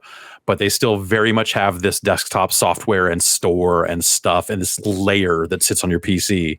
Even if you're playing games on Steam, that layer still sits there. And so the process, and I hope that they smooth this out over time, because actually I found that the wireless streaming hacky sideload process of playing PC VR games on a Quest is actually easier and it's simpler to get going than it is to use the plug-in Oculus Link solution. So what they do is they want you to plug the cable into the PC, and there's a bandwidth concern there. Generally speaking, most cables seem to work. I think more cables work now than did before. You put on the headset and it'll say, "Hey, do you want to enable Oculus Link?" And then so you put on the headset, you're in the Quest environment. It will pop up and say, "Do you want to go into Oculus Link?" And you say yes, and then the Oculus Quest interface goes away and the Oculus Rift interface shows up from your PC. Now that's a separate store and launcher for Oculus-based, PC-based Oculus software. Right, because Quest games are made to be played on the headset. Just exactly, you install them on the headset, free form. You're just off in the middle of the street, hopefully not exposing it to direct sunlight, doing whatever. Exposing yourself to direct sunlight. Exactly, which is a terrible idea. So then you end up, so now you're suddenly one layer deep, right? You have gone from the native Quest interface to the non-native Rift interface, which is a separate storefront and a separate experience, and you're playing games that are installed to your PC. Let's say you then want to play a game that you have on Steam. There's then another layer where you are in Steam VR all of a sudden. And so you are playing a game from your Steam account in VR. It's all working great. But then you want to get out, and different buttons will bring you to different front end menus where they're like, you hit a button and you're like, oh, whoops, that's the Steam menu. I'm trying to get to the Oculus menu. And you're like, wait, this is the Oculus Rift menu. How the hell do I get back to the Quest interface? Oh, I need to disable Link entirely, which will shut everything down. I think that's how they've extended it out so many different layers and so many different interfaces and all this other stuff that it's fucking kind of insane. See, as a Windows mixed reality user, that just sounds like VR to me, because that's exactly what you have to do there. Like you have to launch into the Windows mixed reality home and then launch Steam VR from within that, and that all totally has different overlays on different buttons and like. So and that's how it is. You're in. Yeah, if you're using an Oculus Rift, a PC based Oculus headset to play Steam games, you still end up in those two layers of, you've got the Rift interface and then the Steam interface suddenly throws up over the top of it, and you've got like different storefronts and different menus and stuff. Like that's never been an ideal experience. But to extend that out one layer deeper, where now you've suddenly somewhere way back there is your native Quest interface. It's not. They've reached a point with it where, like, if you were to hand this to someone who was not technically savvy and say, like, "Hey, here you go," and they're like, "I want to play a PC VR game, Half-Life Alyx, here we go." Okay, all right, hang on. I mean, the Quest itself is like super easy to use, right? Because it installs right to the headset. You go to the interface, you launch the game, you're in there playing it. Drawing your guardian, your boundary on the ground is as easy as ever. Like all that stuff is great. I think actually the whole process of just like the Quest as a standalone device is really nice. And this one is more powerful. So those experiences are going to be, I guess, like less reduced, because a lot of those games show up on both platforms, both PC and on the Quest. So, it's if they're, more hardware horsepower on the Quest itself is going to lead to better experiences there than you got on the Quest 1, which was already mostly fine for a lot of that stuff. But, as someone who's going to always want to play stuff on PC, or want to check out games that are only available on PC, like a Half-Life Alyx, which I reinstalled to figure, like, why not spend some more time with that? It's a lot. And if you are not technically minded enough to keep your head straight around, like, which of these interfaces am I even looking at, like, you might have a really bad time just navigating into and out of a game. And I think that aspect of it is just bizarre. It's like a bizarre situation that we've ended up in. And then you still have the situation where like, hey, you'll be in VR and something crashed, and you're like, why did everything just stop? I'm in the headset. I don't know what crashed because I'm still in the headset and everything just kind of froze. You have to open it up and see, okay, which step in this chain errored out. You're like, was it the app itself? Was it Steam VR? Was it the Oculus layer? Like what crashed? And so I had a couple of instances of that where I was trying to do VR chat, where I was playing as a gigantic Funky Kong. And Jeff, if you were to be a Kong, I think you would be Funky Kong. Thank you. Yeah. I was also playing as Cool Spot for a little while. The guy with the board shorts. Yeah. Funky Kong. Yeah. Okay. Yeah. Do-rag? Rocking a sweet bandeezy. Yeah. Okay. Yeah. All right. Sure. So there's other stuff like that. It's just not as smooth of an experience as you want this stuff to be, in terms of like, hey, we want more people. Like, more people should check out VR. It should be easier for more people to check it out. Like the idea that Facebook is discontinuing the PC headset completely, it just like adds another layer of complexity to this, that you're just like, this is bizarre. So I wonder like if eventually they're going to just like phase out the desktop interface. Sorry, not the desktop interface, the Oculus VR interface, in favor of that just being a storefront and a very thin shim that either launches your Oculus Store games that you happen to have on PC, or is just easier getting you into and out of Steam or something like that. Like, it just seems like there's more work needs to be done there to streamline that experience. Because if you go all the way out with this, to the what I think is actually like a better solution now, there is a hacky way to stream PC VR games wirelessly to an Oculus Quest. And this is through an app called Virtual Desktop, which is for sale on any VR platform. It started life as something that is just like, hey, I want to use my PC while I'm in VR. And so you can bring up Virtual Desktop, and it's just windows there staring you in your face, and you're opening things and typing stuff and looking at porn on a web browser, whatever you're doing. At some point, that thing got updated to basically also launch VR games from your PC, and stream that to you instead of just a Windows desktop. Now, the catch there is that Oculus apparently doesn't like that. So you have to buy Virtual Desktop on the Quest, because that's the client. You're launching that, and then you're running software on the PC side that it connects to. You always have to do that no matter what you're doing, even if you're not playing VR games. If you're just using a PC, like for that, you have to run the Virtual Desktop streamer software on the PC that you want to connect to, as like a server side thing. By default, that version that you buy and install in your Quest will not play VR games. You have to go sideload a patch version of it after buying it on the store. You have to then go sideload a patch or some kind of other thing onto the headset. There's a site, sidequesting.com, I believe is what it is. Go on. That is a separate app. That is a separate app interface that you can launch. You basically have to like sign up for an Oculus developer account, I believe, to get access to the Quest in the way that you need to do this stuff. Sidequesting.com is actually a gaming blog that I think I used to write articles for. Okay. Then it might be just sidequest.com. Anyway, whatever. I was like, that name is too familiar. Yeah. Hold on, I have to check. I just have a mental image of people holding their Oculus Quest sideways up against their head. Yeah. Ooh. So you get all that stuff installed. It's you're jumping through even more weird hoops there, because then you're like, okay, now I need to be an Oculus developer and give Facebook even more data about me. Also of note, the Oculus Quest 2, when I got it in, would not take my Oculus ID. Huh. It was like, yo man, log in with Facebook, dude. I was like, oh, okay.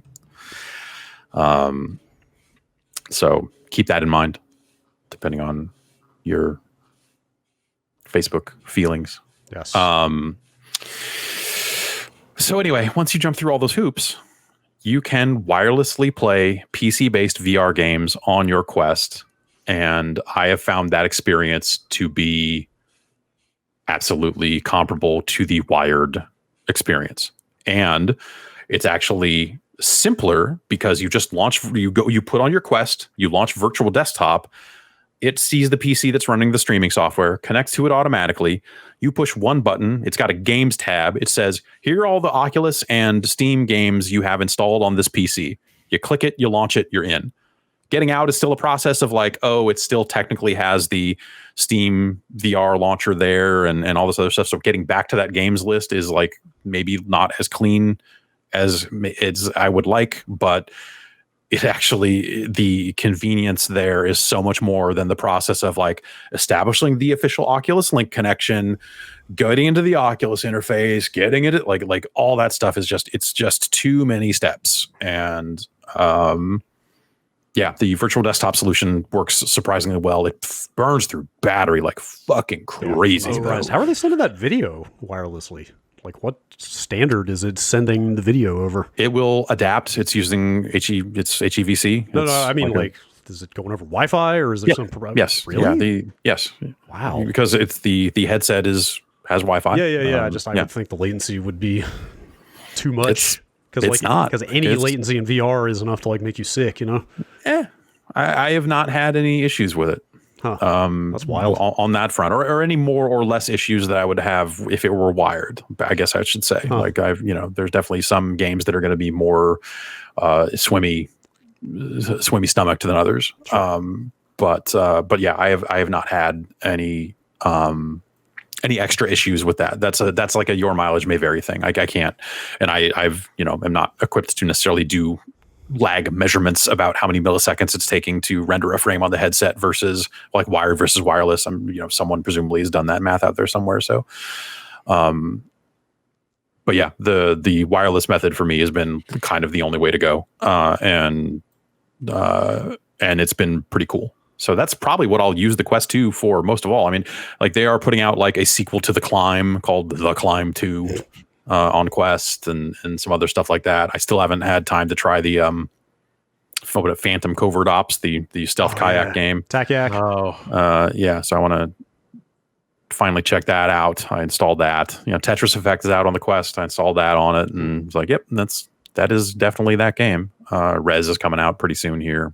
So the Quest 2 seems all right, though obviously I think for a lot of people, an increasing number of people as time goes on, I think the Facebook requirement is getting harder to stomach for a lot of people. Yeah. And they're not like letting fake accounts or like dummy accounts, right? They're kind of throwing the hammer at that. It's to even create an account now, sometimes you'll have to like upload your ID and shit. Oh, Jesus. And there's also the idea of just like if you're buying a bunch of VR games on a fake account and they kill the fake account, are you going to lose the games you purchased and stuff like that? So I was reading the other day that even if you don't actually have a Facebook account, if they are able to aggregate enough data about you to assemble a basic profile of you, they will just create a shadow account for you internally anyway. Yeah.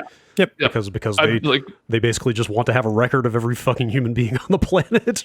Like I deleted my account years ago, and I'm sure they still have fake Ben Pack in there somewhere. God, man. Yeah, I mean, like that's. Can I use the shadow account? Shadow Ben. Shadow, yes. Yeah. This is the mirror Ben Pack. Yeah. But and I think that's something that as they upgrade firmware across the older devices and stuff, that my understanding is that they are eventually going to move all to Facebook as a required. Yeah, like eventually they will complete the Facebookification of this stuff, and like maybe the Oculus name will survive, but maybe even that will go away. Yeah, potentially. I mean, they are working on a new there's it's called Facebook Horizon. It's like a social VR, chat experience type thing that they've had in beta for some amount of time. Right. Like an Oculus Connect already became Facebook Connect. Right. Totally. Yeah. I mean, they've already been hard at work kind of. I mean, they're doing that across a lot of brands, like where you see the Facebook logo on the Instagram load screen and stuff like that, where it wasn't there before. And, they've been slowly, which is like for as drug through the mud and for as low an opinion so many people have of the Facebook name these days, the idea that they're suddenly like, we need to get this Facebook name on more of the things we own. It's like, are you fucking idiots? What are you doing? Well, you should be actively trying to hide that this stuff is Facebook. Like, who's out there? Like, I'm sure plenty of them are. I was going to say, how many people are out there going like, I work for Facebook and I'm proud of that. Facebook executives definitely eminently aware of what the public perception of them is, and totally don't have their heads in the sand about the public opinion of their company. Yeah, pretty much. But whatever. It's I think like no one is, if you're going to continue using an Oculus device, I think long term, they're eventually going to do that. They've had that as an optional, like, hey, log in with Facebook option for some time now. And this was the first time it got thrown in my face in terms of just like, no, you will log in with Facebook.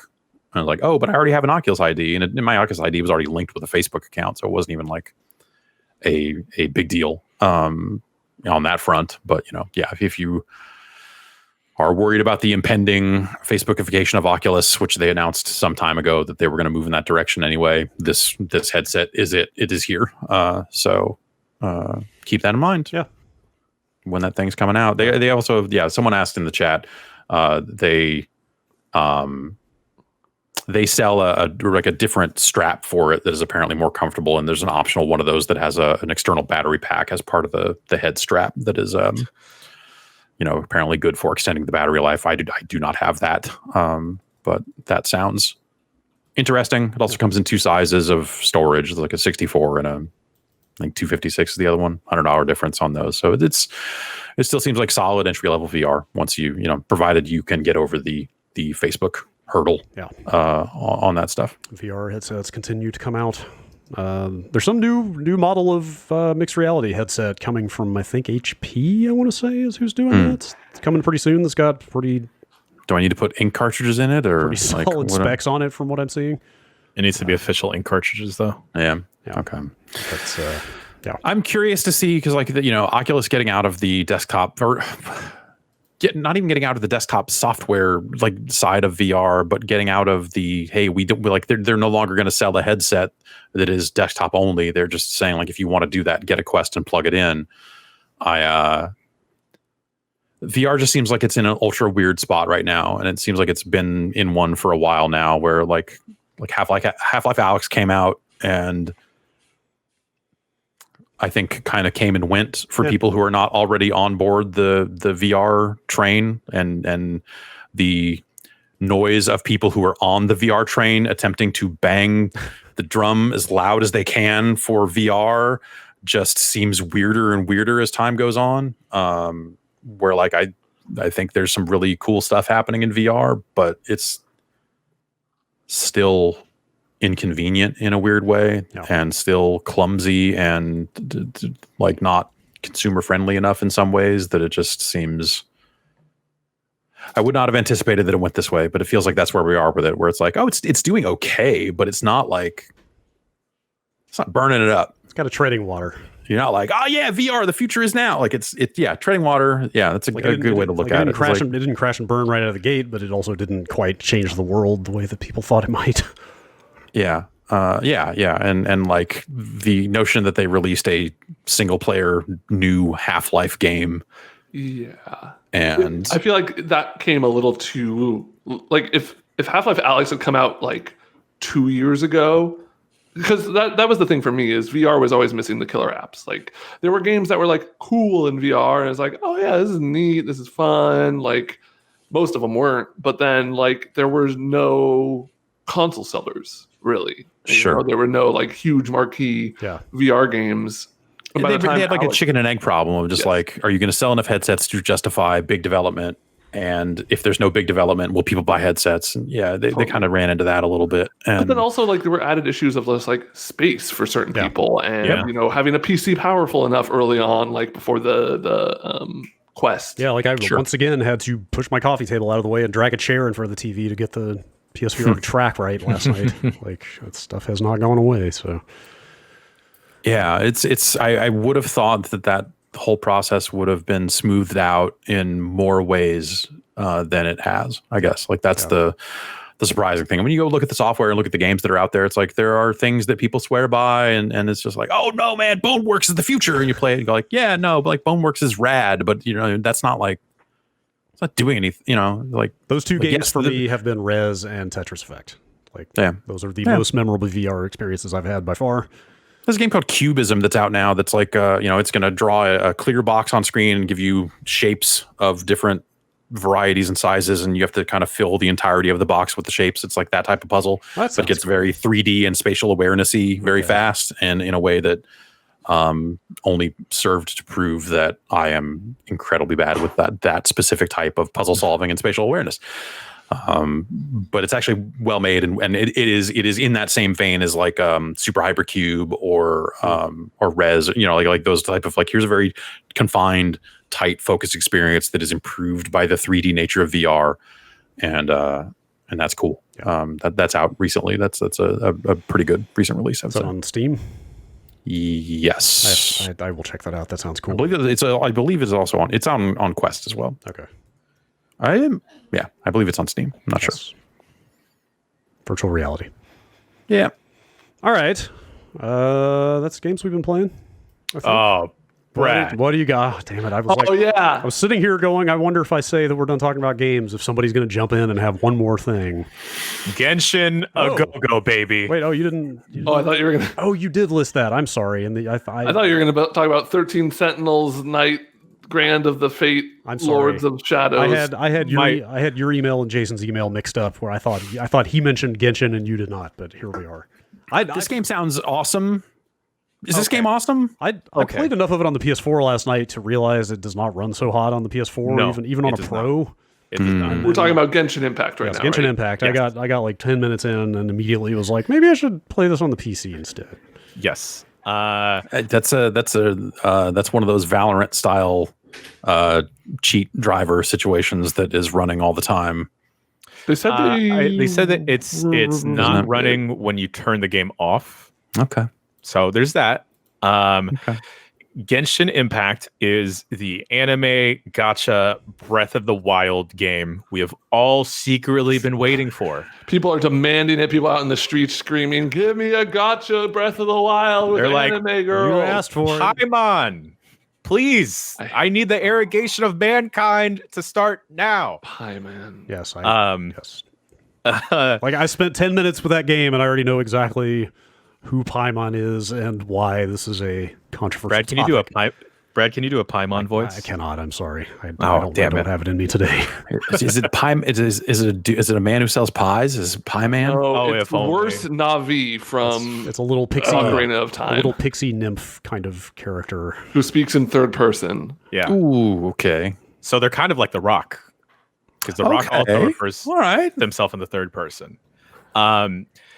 Oh God, it's weird because I feel like we're at that point now where games are taking on that Breath of the Wild concept and system, and this doesn't shy away from it at all. Like, it even has the stamina meter for when you're sprinting or climbing, and so it incorporates that in an okay way.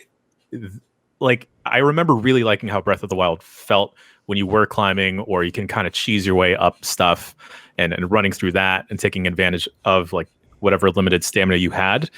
But here it just doesn't feel quite right. Even the sprint doesn't feel good, or the climbing. It's a little too slow, and maybe that's just because I haven't unlocked enough stamina.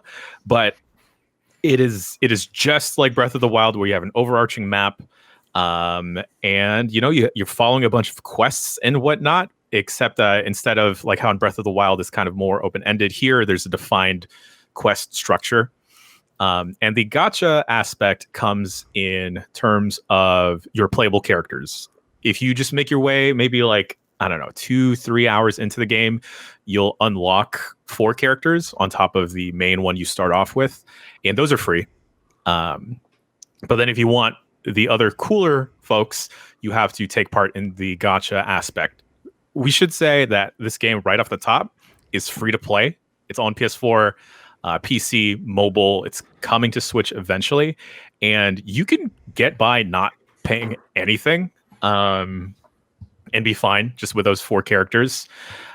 Each character has like an elemental aspect to them. So with your main character, you have a wind aspect.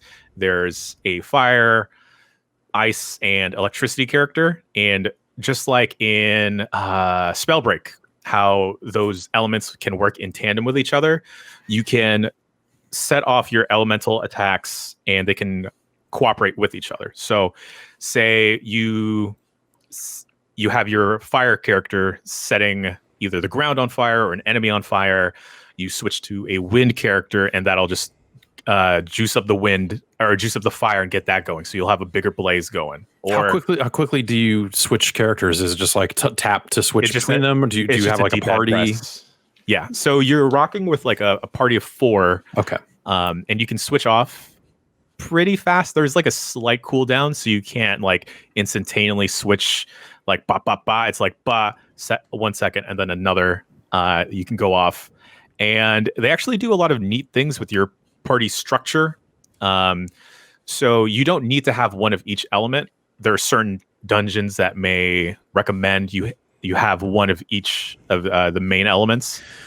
Will you have like situations where like, hey, there's a door that can only be opened by a character of this element, and so you should probably buy a character of this element? It hasn't like done anything like that. There's like a puzzle I just came across where there's like these fire towers, and you could just wait and walk through them. Or if you have an ice character, you can freeze the fire tower so it stops spewing stuff out. But the game like gives you an ice character from the get-go, or not from the get-go, but early on in. So, and it's important to know you couldn't just like go buy a nice character. You have to roll for all your characters. You would have to roll for those characters, right? Because it's a fucking gotcha game. Yeah, that's. They have what's it called? They have put on like their gotcha stuff like, hey, every 10 wishes you will get like a character at least. It's no guarantees that so you might not even get characters out of a roll, huh? Yeah. So if you just do like one random roll, you could just get a weapon or materials. Okay. But if you do 10 rolls, they guarantee, I don't know if that's like 10 consecutive rolls or you do the option to do straight out 10 characters. But you'll get a character, and again, it's not guaranteed whether or not it'll be a dupe. But if you do get a dupe character, someone you already have, you can break them down and use it for upgrade material for that existing character. Yeah. God, there's like it's weird because there's so many more systems in this game than Breath of the Wild. Like you're leveling up characters, but you're not doing it by like grinding by beating up mobs, right? You're using materials you find in the overworld to level up your specific characters, and then from there you're also leveling up specific weapons and you leveling up accessories that your characters are wearing. The neat thing that this game didn't pull from Breath of the Wild is you don't have to worry about weapon degradation. You just have something, it's good to go. You don't have to worry about it. Better than Breath of the Wild, I'm hearing. Okay, great. In that aspect, like the combat wise, it's really neat being able to get like a combo when you're switching off from There's your a really characters. cool combo system. Like it is very combat focused. I have only played a couple hours, but so like if you're using 2 of the same elements of characters, you're actually building up their elemental energies.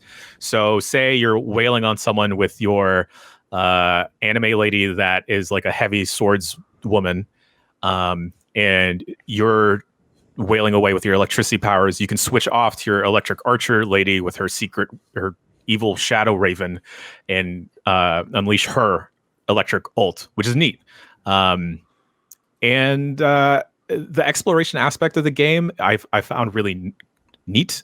I'll wind up deviating from the main path a bunch because like you have an adventure rank on top of everything where the more random things you discover, whether they be chests, shrines, warp points, enemy encampments, you're raising up your adventure meter. And then once you actually raise your adventure meter to level, I think it's 15 or 16, that's when you can actually unlock the multiplayer.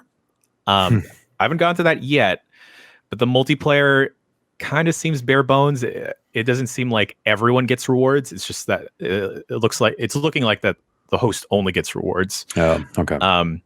So if you're looking to get into this game for like because you want more Breath of the Wild, I wouldn't necessarily recommend it for that because it just doesn't, the mobility doesn't feel quite right. But if you liked something, or if you want to kind of play something like Breath of the Wild, but you want a heavier, more in-depth combat system, I'd recommend this. And the co-op seems to be pretty cool. Yes. Have you played much of that? I haven't gone up to my adventure rank yet. And then like the two friends I have also playing it, I can slowly see them losing interest because of the gacha stuff. I will say this game provides cross-save support for mobile and PC, and it's pretty neat. Like I logged off on the PC and fired it up on my phone, and I was in the same exact place where I logged off.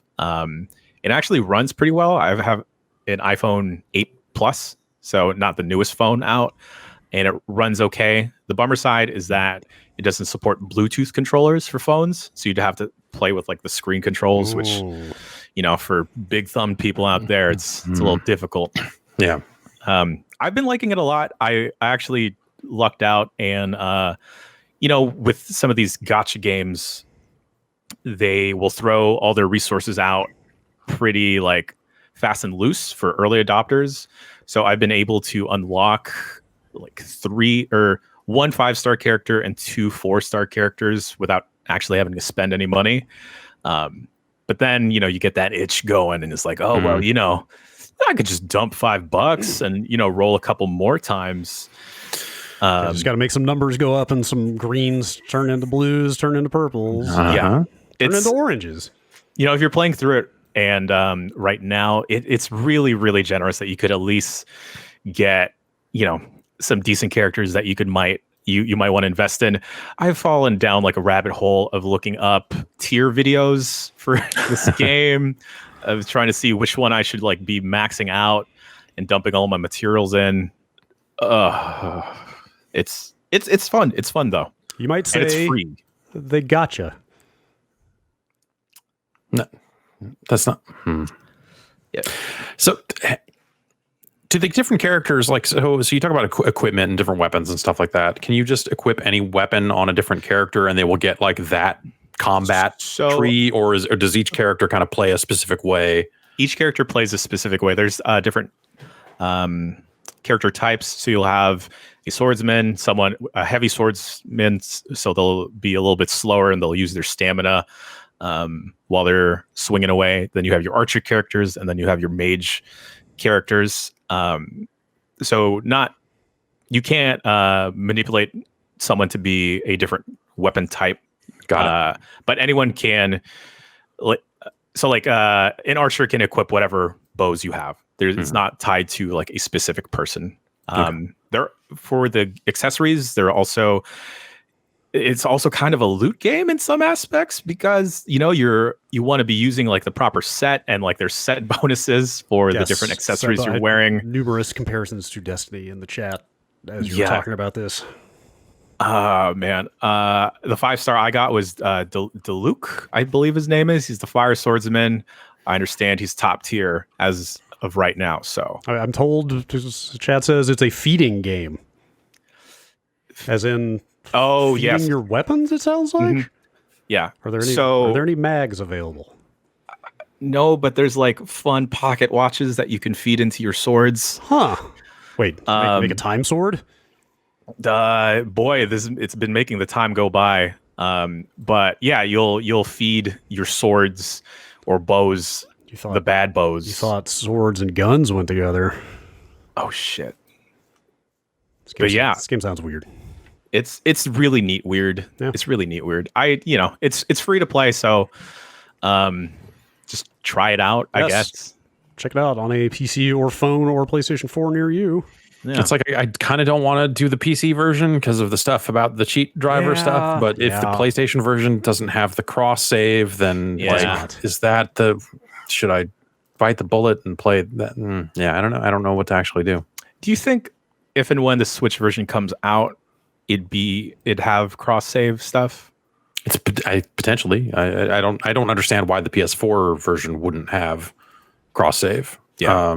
If they're doing it on other platforms, I don't see why they wouldn't just kind of complete the loop there. And maybe they will eventually bring it in, but which will be a bummer for people who played it on multiple platforms and maybe spent money on multiple platforms if they do go that route. Oh God, yeah. There's only, as far as like unlockable characters, I think it's about 24 in total. Jeez. So, I mean, if you dumped some money in, you could probably get them all for now. But also, like, the voice acting, for as annoying as some characters may be, the voice acting is really dang neat. It looks really very good. nice. Like, it's got some Yeah. pretty nice production values. Yeah. Overall. Paimon likes it. Yeah, Paimon likes a lot of things. And 60 Yes. seconds, 13 Sentinels, go. Okay, But- 13 Sentinels, Japanese high school, time traveling, tower defense. You gotta there's brain overloads if you do too many rounds at the same time. You have like up close mechs, you have far away mechs. I don't like that the teenagers are naked in their mechs. That's kind of I could do with less of that. Go on. I'm over here like weighing out the pros and cons of this thing. It's like Japanese high school. It's made by Tactical- Vanillaware. tactical Vanillaware. strategy. The Vanillaware and naked teens? What the fuck are we doing? Man. Hang the art on. looks really good. The art's really cool. 60 seconds was too much. You have like a little Wally looking robot with Have your you- girl that looks like Chie. We have a quick look up on the site in which Jan does a very good job of explaining how the complicated systems of this game. I just want to know, have you played any more of it? Are you still plugging away at all? Oh boy, I don't want to talk about Game of the Year, but I think this is like a heavy front runner for me personally. The people who like it seem to really fucking like it. I would only recommend that before you say that, you make sure this game is legal in the state of California. Yeah, I'm in California. I'm playing it. I bought it. That logic checks out. It's like the door behind you just gets kicked down. Ladies and gentlemen, we got him. But you know, the tower defense aspect, it's really neat what they're doing there, and it's funny because the story aspects of the game, it's, you know, you're dealing with 13 different protagonists. That looks like a regular Vanillaware type of game, but 13 different protagonists, and then on top of that, time travel, so multiple timelines per protagonist. and branching paths also. So the web behind me could just grow larger and larger. But the tower defense aspect looks completely different than anything I've ever seen from Vanillaware, and that's really neat. 13 Sentinels Aegis Rim. I like tower defense. Is it I don't know how I feel about Japanese high school. is it like horny in that Vanillaware way? Yeah, well, you know, there's like high school romances. One It's character not is as full. as Dragon's Crown. Is it Oh, yeah, still okay. the same weird guy running Vanillaware? I I think so. Yeah. That puts his foot in his mouth on a regular basis. Yeah, you know. I will say the thing that this game has put me on is, and if we still had access to the A Giant list. Bomb test kitchen, oh well, you know, is yakisoba pan, which is just noodles in a sandwich. What? Cool. Why not? That's, you know, I used to get pasta in a bread bowl when I could get away with it. God, It's too much carb. It's too Fucking many, A. too many carbs. Ben, can you imagine the noodle sandwiches we No, I'm make? thinking about it. I'm thinking all that you could do a ramen, you could do a udon, you could do it. Good You could do old a macaroni and What if cheese. you just got sandwich? instant noodles and just pulled the brick out and put it between two slices of bread and just crunch? That's it. Don't prepare the noodles. Just sprinkle some of the stuff What on if it. you take the instant noodles, Peanut grind butter. that down, Okay. Yeah. and then make that into a flour? Yeah. And you mix in some of the flavor powder in there. Or you can make an aioli with the flavor powder to go on the bread. All right. This is way more than 60 seconds. We got to go to break. Thanks for the tip about your weird naked teen Japanese high school tower defense game. Yeah, thanks, Jen. Oh We'll boy, definitely go check that one out right now. See you in a minute. I gotta leave. All right, we're back from break with the news. Unfortunately, we have just been confronted during the break with the news that Eddie Van Halen passed away, Yeah. which is a real bummer. I feel like he had some close calls some years ago, right? And sounds like cancer. Yeah, I thought I had heard like ages ago that he had cancer, but Right. Yeah. I thought he had gotten past it, but of course, that doesn't mean it isn't going to. In fact, that's high likelihood it will come back. Of course. Yeah. Yeah.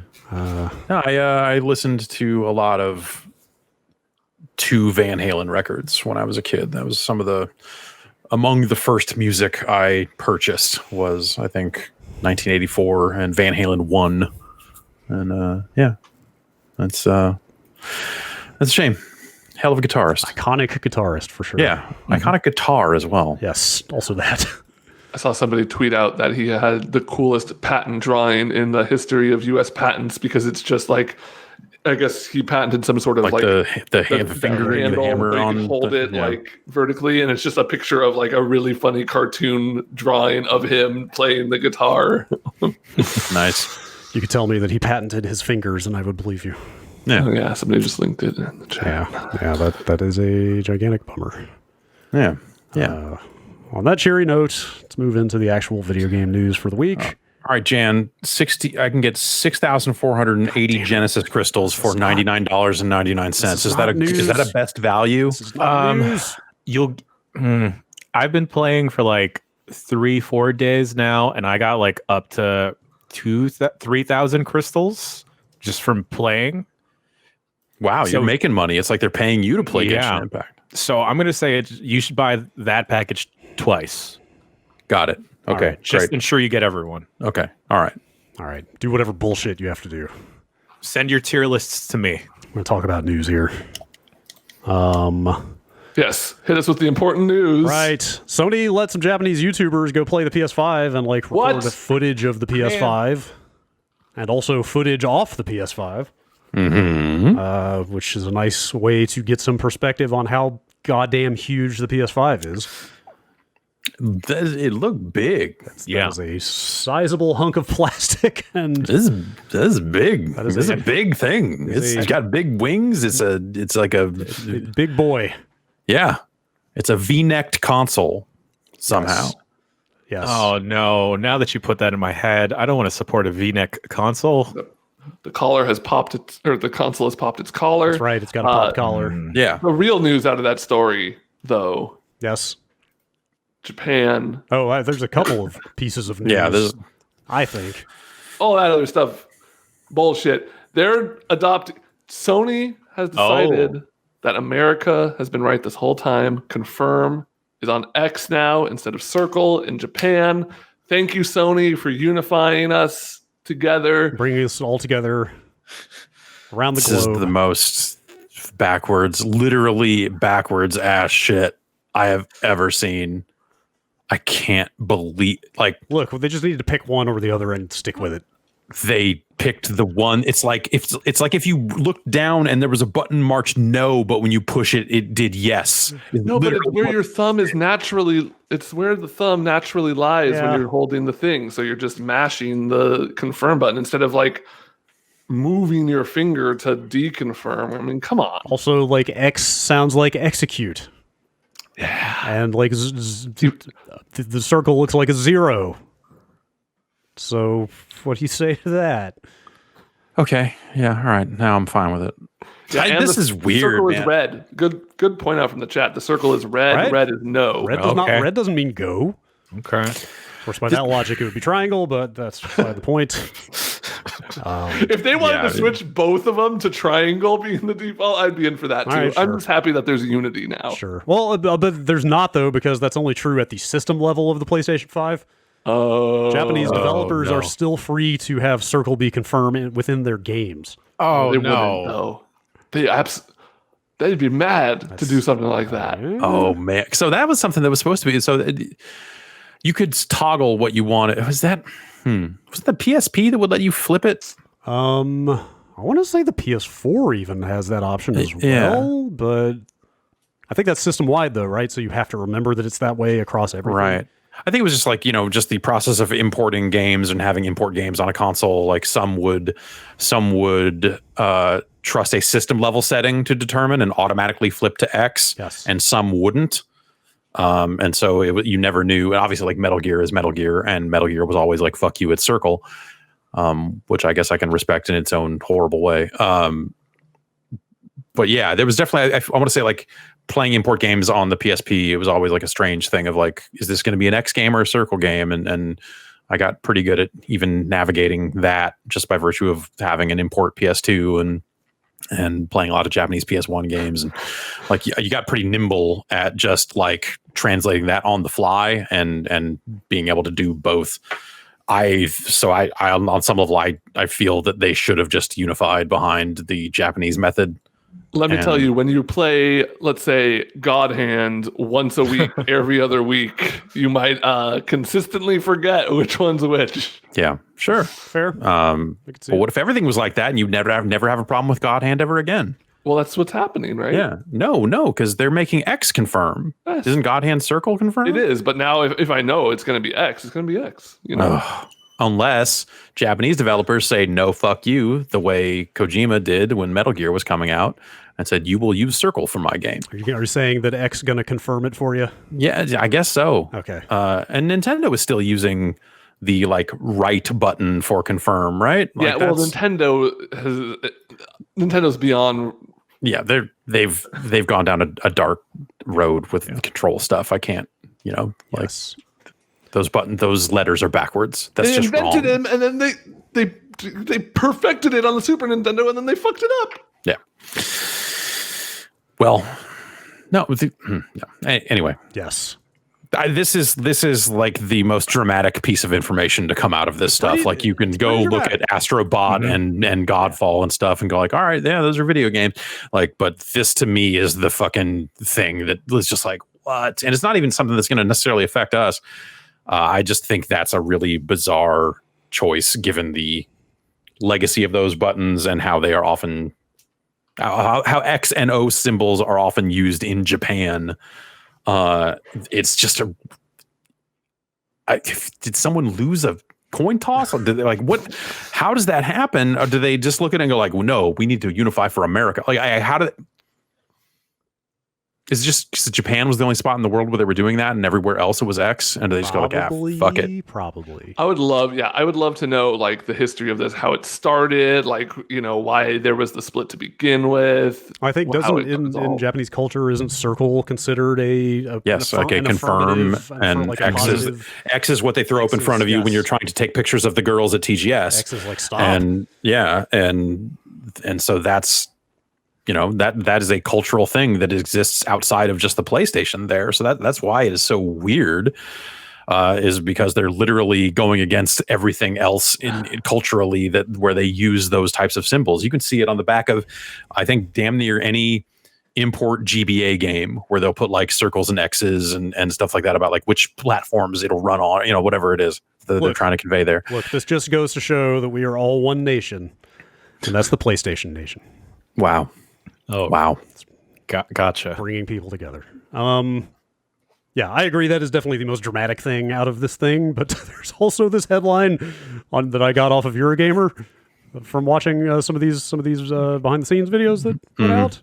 Here's the headline: First PlayStation 5 console hands-on reveals mysterious nut. Wipe that up. Pay extra for that mysterious nut.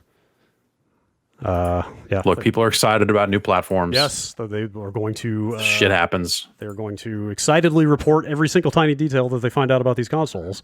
And then there will be a mysterious nut left behind. Such as that there is a mysterious nut nestled in the fan grill of the PS5, and nobody knows what it does. Is this potentially just because even the shot of it that 4Gamer posted that Eurogamer is sourced here, or I guess like The Verge mentioned in their article as well.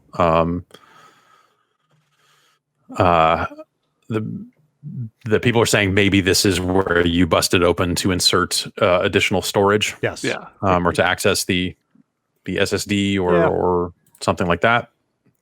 Maybe. It's kind of the problem with mysterious things like nuts. They usually the truth is just always less interesting than the mystery. Yeah. I was thinking it was that, or maybe it's like you tie like some kind of security cable to this thing, like how some consoles. I guess PS4s didn't have it, but the debugs did a little extra. That weird bolt thing off it that they use for laptops when they want to bolt them to a desk or whatever it is. Sure. So you're saying if I want it bigger, I got to bust the nut. It's a functional nut. Basically, yes, that's sure. Something like that. We're assuming it's a functional nut. Yes. You don't. Probably not a decorative Unfunctional nut. nut. Dysfunctional nut. The only other detail I noticed out of these hands-on videos that came out in Japan, I saw this in Pocky Sweet's video. Pocky Sweets? That's right. I don't know if you guys watched any of the Astrobot footage. Astrobot is that game that's going to be pre-installed on every PS5. Yeah. But it's got it's a 3D platformer, and it's got like a Mario 64 castle kind of hub situation going on from the looks of things. In fact, like you are effectively jumping into paintings to go to the different levels. But there's a really great example of the load speeds, the loading times on this thing in there. Because it's like, I clocked it at like 3 seconds from jumping into this painting to just being in the level.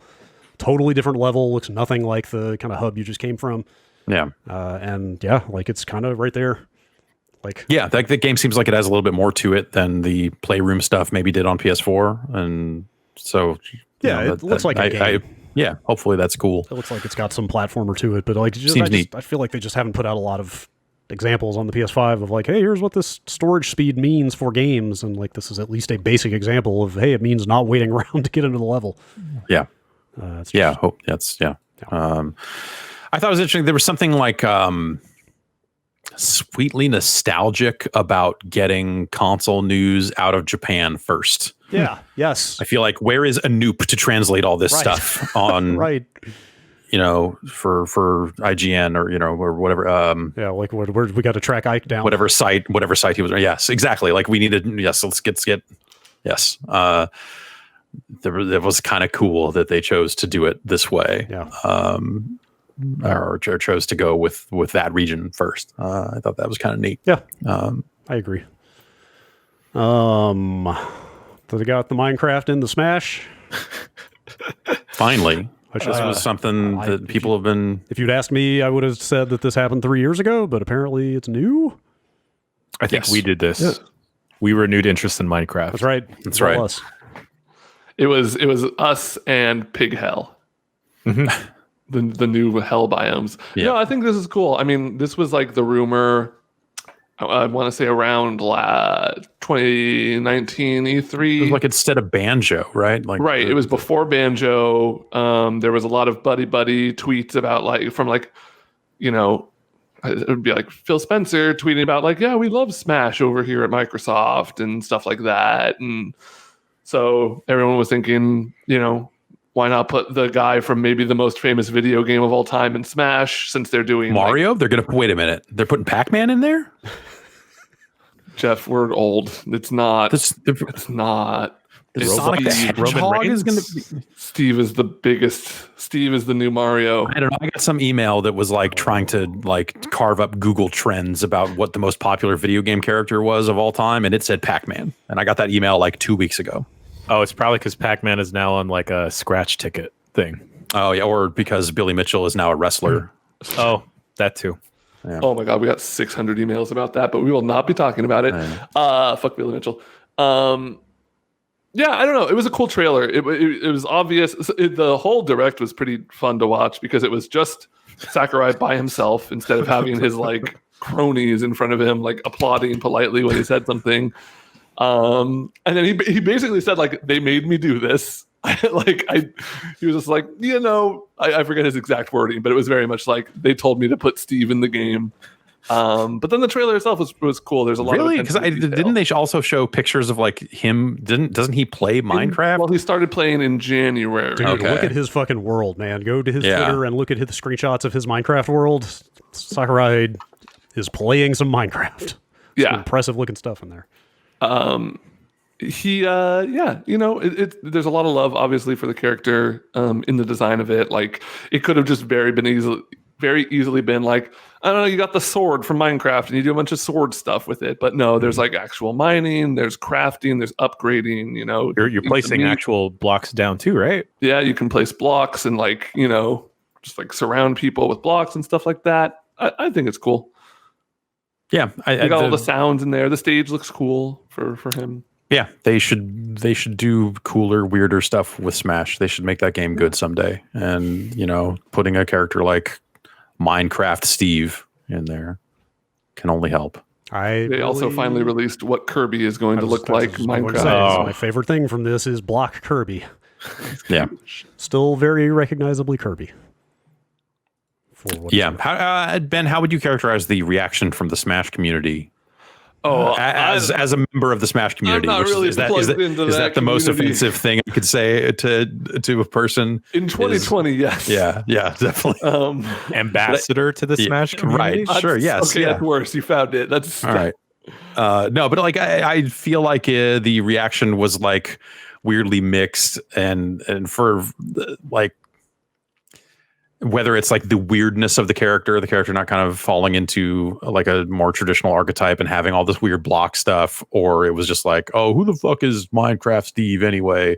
Like, people seemed weirdly shitty about it, which seems strange for a game that is like as crazy beloved as fucking Minecraft is. Yeah, I don't know if I saw a ton of that. Like I said, I'm not super plugged in, but like I feel like this one was probably went over since it was such a prevalent rumor for such a long period of time. It was more of a like, oh, it finally happened. Yeah. Yep. Indeed. I was really banking on it being a Ring Fit guy. Oh, too early. Well, yeah, they did have ARMS people in, right? Yeah, the ARMS. I don't know if the ARMS people are in or if they were just announced. I haven't touched Smash in ages. All right, next story. I'm just going to say it. I don't like the new Peter Parker. Me neither. I hate change. No. Yeah. I love Tom Holland. He's my favorite Spider-Man. Don't get me used to something and then change it. I don't appreciate it at all. But yeah, I'm looking at this before and his after. face. But not the voice, right? This is same just voice. Same voice. His face wasn't high def enough. They couldn't transfer it over. Whatever, man. He looks like a baby now. I mean, he looks like Tom Holland. He looks like store brand Tom Holland, right? Like, that's totally what they're going for. The Shasta of Tom Holland's. Is Tom Holland a Spider-Man? Does he play Spider-Man? He's the new Spider-Man. Okay. Yeah. I mean, in a vacuum, if they had started with this design, who does Tom Holland? What's Tom Holland look like? Let's look. He's Nathan Drake, actually. Oh yeah, he is about to be a very young Nathan Drake. That's Holland-esque. Yeah, sure. Totally. He kind of almost had an Andrew Garfield vibe before, who was the previous Spider-Man. Yeah, the original model. The original Peter Parker in the PS4 version of Spider-Man was based on an actor. Like I forget his name, John something.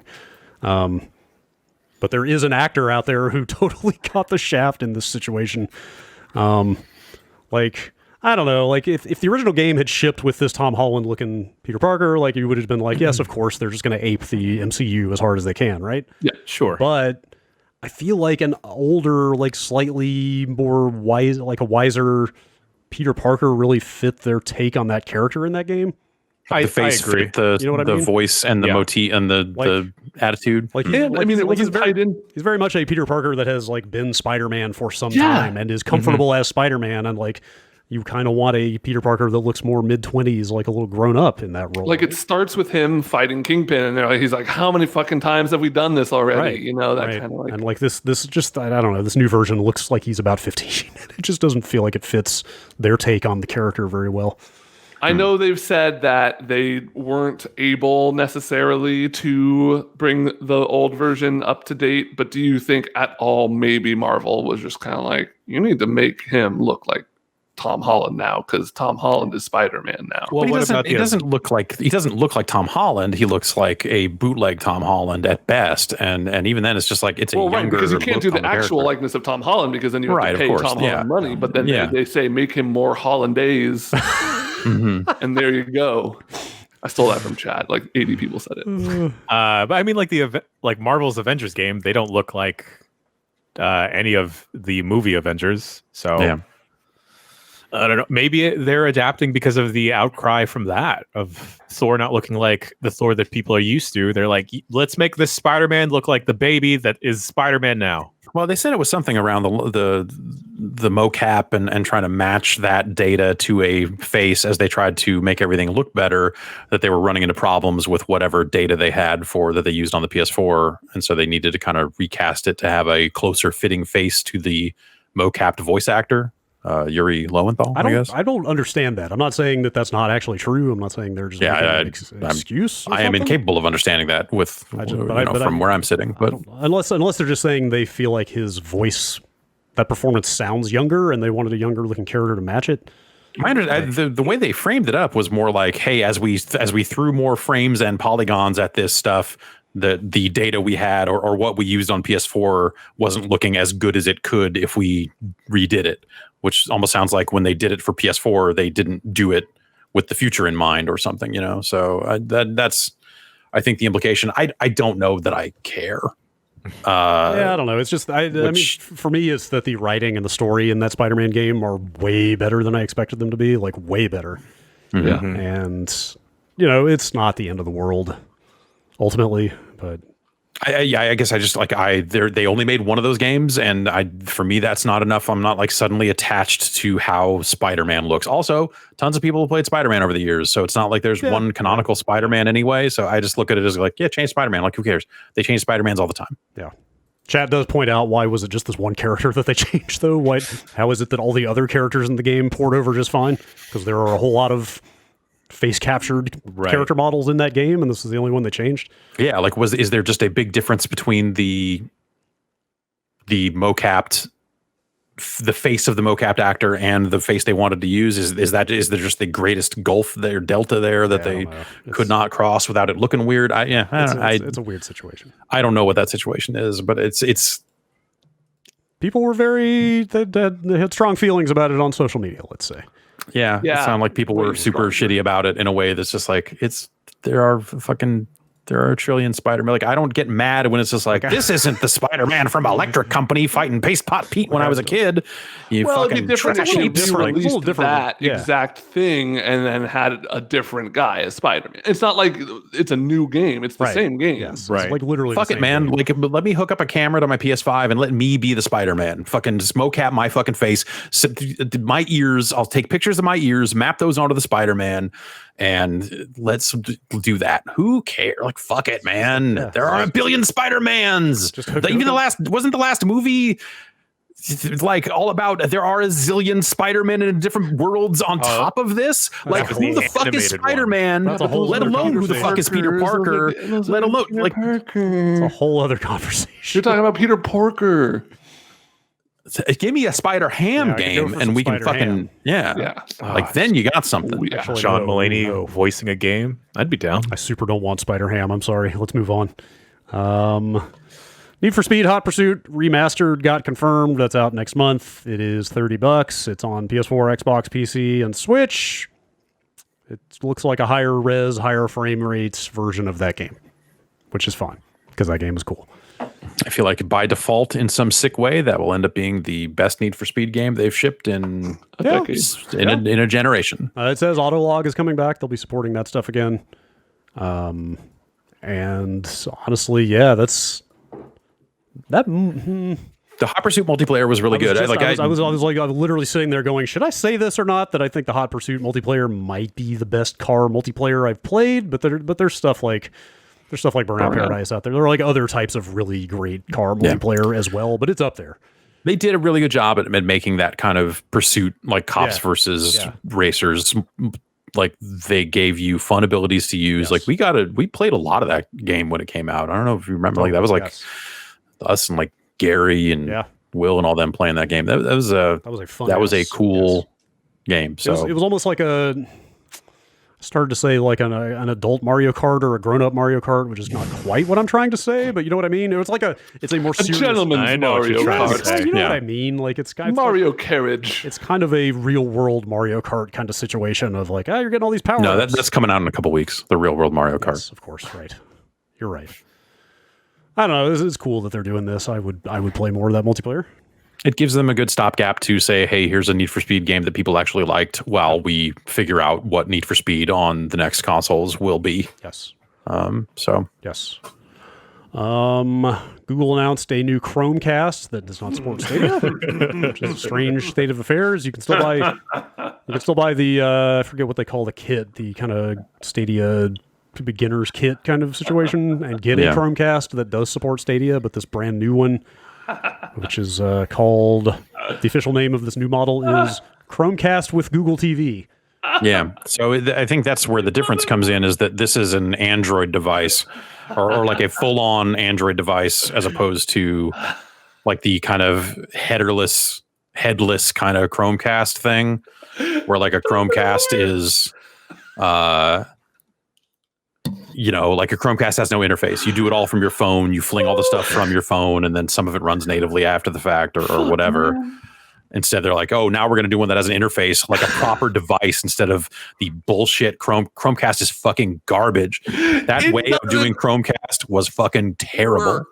The Stadia doesn't work on the new Chromecast. It's not a priority. They'll get there. They said they're going to add it. It's not like it's going to. No, they won't. They're not going to add it.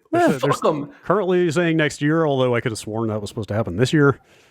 But obviously, pandemic and stuff. Maybe when did Stadia officially launch? I don't know. Did early this year, launch? right?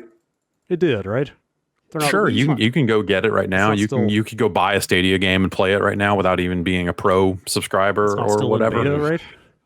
I don't think. I mean, is Gmail still in beta? Like, I don't know. Like, what does that mean? Gmail's out of beta. Oh, okay. April replacing the logo with a terrible logo. April 8th, 2020 was when Google launched Stadia free base service. So 7 months is how long it took for them to say, not a priority, fuck it. It was a big company, a lot of different divisions with limited ability to communicate and coordinate collaborative projects. In the slightest. We'll see. I mean, Stadia is not obviously fucking set the world on fire, right? Right, but they gave it 6 months. I don't think they gave it 1 month. Like, I mean, no, like that thing, like launched, like but also it works. You can play games on it. It is functional. Like I can load up a web browser. I'm not saying it's completely fucking shot it in the face. I'm saying they have so little faith in their own product, as Google fucking loves to do. They just turn to the screw like. I bet that this is a case of like the people working on the new Chromecast are working on it, and then like they go to the Stadia team and go, "Here's what we're making. You should make a client for it." And they're like, yeah, okay. And then it didn't get done in time or whatever. That's exactly what happened, which is fucked. Google's a gigantic company. I don't know. Like it's hard to take too much from it, other than to say, well, it clearly was not a huge priority. Yeah, it wasn't even a small priority, or else they would have like something more than maybe next year we're going to do it. I don't know.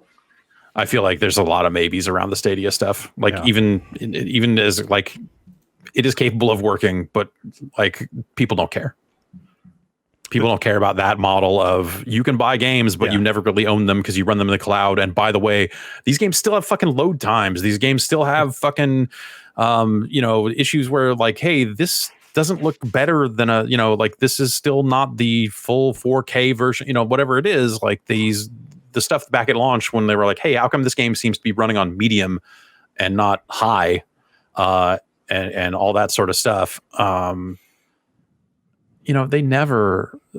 launched funky. Remember when they had the streamers get out on stage and say, my favorite part is the share button. You could just stream to YouTube immediately. Like this is going to be really great. I can put this button and look at guides, and none of that fucking happened. No. There's so many aspects of the Stadia product that they like rolled out back then that have not rolled in yet and maybe never will. But the core of it, of you can do a game on a web browser, you can do that at least. But like I just don't think people, especially I think the Luna announcement kind of made me think like, oh, there's actually a better way between that and like Game Pass. You just look at it and go like the idea of a stream only service where I still have to buy the game. I mean, that's the part, and I don't trust that you're going to keep it around forever. Like, that's crazy to me that they still don't have just some $5 a month, like here's an all you can play smorgasbord of games, It just seems like they didn't go in with that model, and they don't, they're still not doing, they put out more indie games relatively recently. Like Gunsport is out on Stadia, which is crazy. It's kind of crazy that Gunsport came out at all. It's awesome that it made it finally, but like they're out there trying to get stuff, but it's just it's they didn't have a game. They didn't launch with a thing that said like, and here's the cool thing we're making that is going to make all this make sense. They didn't have a single thing. And then even Breakpoint sucked. Like that was the game initially that they were like, hey man, when Breakpoint comes out, you're going to be able to see like, because this is all in the cloud, we can just show you video feeds of what your friends are doing in co-op at all times. And then that eventually happened, but Too late. And then everybody realized they didn't want to play Breakpoint. Oh, well, yeah. Also, that was the problem. Is Breakpoint tank? You know, no one cared about Breakpoint. Yeah. Like, Baldur's Gate came out on Stadia. Like, it's crazy in a weird way that like there's usually like, oh, that game came out on Stadia. Like Avengers came out on Stadia. Yeah. Oh, And like, why would you buy that version of the game unless you're already so detached from owning consoles and gaming PCs and stuff? But then at that point, why do you want to play Avengers anyway? How do you even know what Avengers is? They made a lot of mistakes, but this one I don't look at necessarily as like some big indicator, other than just like, yeah, I mean, they'll put it out when they put it out. But like Stadia has been felt like this weird back burner thing you remember, go like, oh, right, that still exists and technically works. Weird, huh? I feel like that has been the case for way too long for this to mean much of anything. I wonder what they'll do. I wonder if they'll try to change it to a subscription thing, or just keep limping on like this, or just shut it down. Like I wonder what they will do with Stadia. The big old, it's weird. Big old Google question mark on it. Yeah. All right. Last story. There's a 13-second trailer or teaser, I should say, for the Monster Hunter movie out. It is. It's Mila Jovovich's. It's her. Monster Hunter. It's her and some other people in military fatigues, pointing assault rifles, and a Gatling gun at a Diabolos. Yeah, this is the most generic for wide audience teaser they could have done. Like, they didn't want to put any of the fantastical stuff. Like, they've put out photos of like people in full-on Monster Hunter outfits with great swords and shit. Okay, I was worried this was just going to turn into like Transformers, but with monsters instead of Transformers. No, like just there's real-world military shooting at.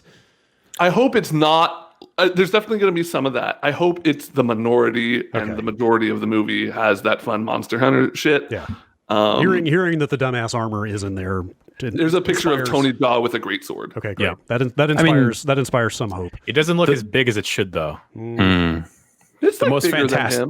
The most fantastical thing about this trailer is the part where they say it's out in December, only in theaters. Yeah, fair. Good luck. Yeah.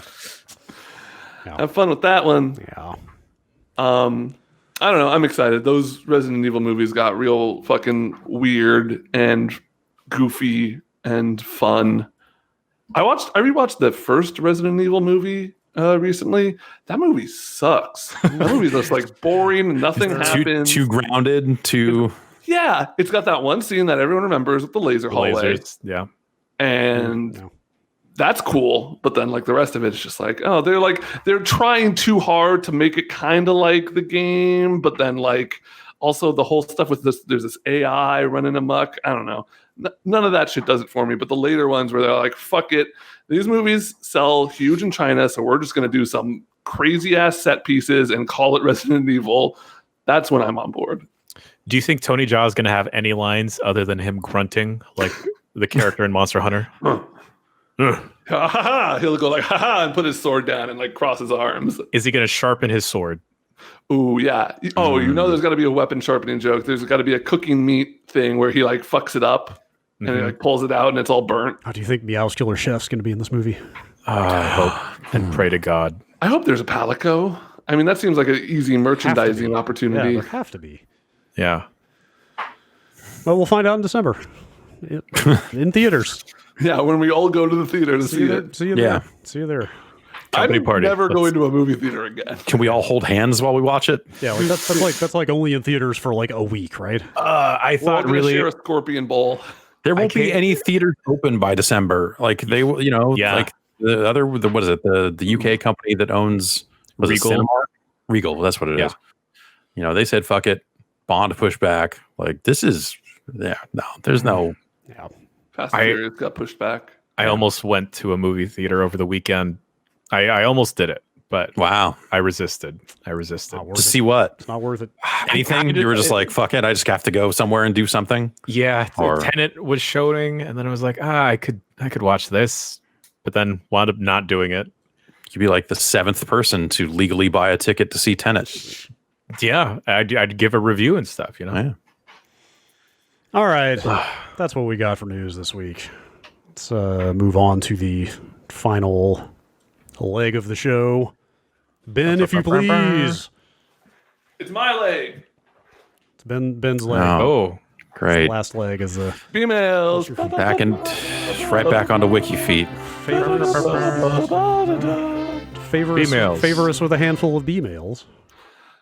Tom from St. Catharines, Ontario, Canada, writes in, says, "Hey Bombcast, who is the bigger video game a-hole, Duke Nukem or Serious Sam?" And I'm going to posit you guys to come up with an even bigger video game a-hole than either of them. I mean, of those two, it's got to be Duke, right? yeah. I haven't played much Serious Sam. Was Yeah, he I think really so. an a-hole? Did he talk much? Serious Sam in the new game talks like too much. I did not think about this until chat just said it, but Ted Farrow from Horizon is really up there. That guy fucking sucks. What's that cell shaded shooter? 13? No, yeah. It's comic something. Isn't that remake supposed to be 13. out? I don't know. What about Rico from Killzone?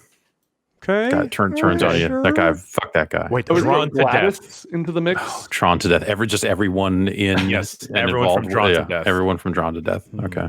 I think Gladys is a pretty big asshole. yeah, kind of, yeah. It's just kind of it's hard to stay mad at Gladys though. Yeah. You just accept it. Like I mean, like Duke Nukem is definitely a big a-hole, but I almost like he's like an impotent one. Like Yeah. I like you almost feel sorry for him in a way. Does that make sense? Like, Yeah, he's just like such a has-been. it's like watching your dad go on a tirade on Thanksgiving, Right. where you're like, this guy's being an asshole, but like, just sit down. He's been drinking too much. Yeah. Just come on. That's clearly incredibly racist. Please just stop. Yes. All right. All right. If we've had our fill of assholes, let's move on to Microsoft. Now that we've had time to process the ZeniMax acquisition, I would like to know from all of you tech experts, which was the better investment from Microsoft? 2020's ZeniMax acquisition for $7.5 billion or 2011's Skype acquisition for $8.5 billion, which would translate to $9.9 billion in the 2020 money. 2020 money. I would say I have not used Skype since 2011, personally. I would assume that Skype technology has been dispersed around different products in different ways that maybe has... Like you could probably see that incorporated a lot into Teams, which is big for them. Sure. Oh god, Yeah. Teams is fucking. Oh man, I had to use Teams once briefly, and I immediately uninstalled it as soon as I was done. I set up a team thinking that maybe we would try Teams, and then I got Teams installed and was just like, oh no, fuck Teams. Not having. But I had to jump through a billion hoops to even get to that point. So it was like frustrating. Also, I'd have to that shitty full screen app version of Skype that came pre-installed in Windows 8. Yeah. Really turned me off of Skype. Yeah, it was it's not great. At the same Skype time, makes me so grateful for Discord. Like I remember the days of trying to game over Skype, and it was just a fucking nightmare. we do keep having conversations about trying Skype for podcasts like this because of its built-in NDI and some of the other things that actually make it potentially interesting for some of the things we're doing. Yeah, we should probably give that a shot. That might be worth trying. So you guys think Skype was the better investment? We'll see. Yeah. I mean, Skype has like ringtone noises made by Paul McCartney. So Was that made by Paul McCartney? I don't know if that one was, but they made more. But they made more. This video of him like working on Skype sounds. That's like only slightly less like some more ridiculous, actually, I guess, than the Destiny sessions or whatever. Look, it's no Brian Eno's Windows 95 startup sound. Okay. No, nothing. But what is? You know, fucking, I may have said this before recently on this website somewhere, but I can't believe they never put out a high quality version of that fucking thing. The only publicly available version of that Brian Eno thing is still the like 8-bit 22 kilohertz shitty wave that shipped with.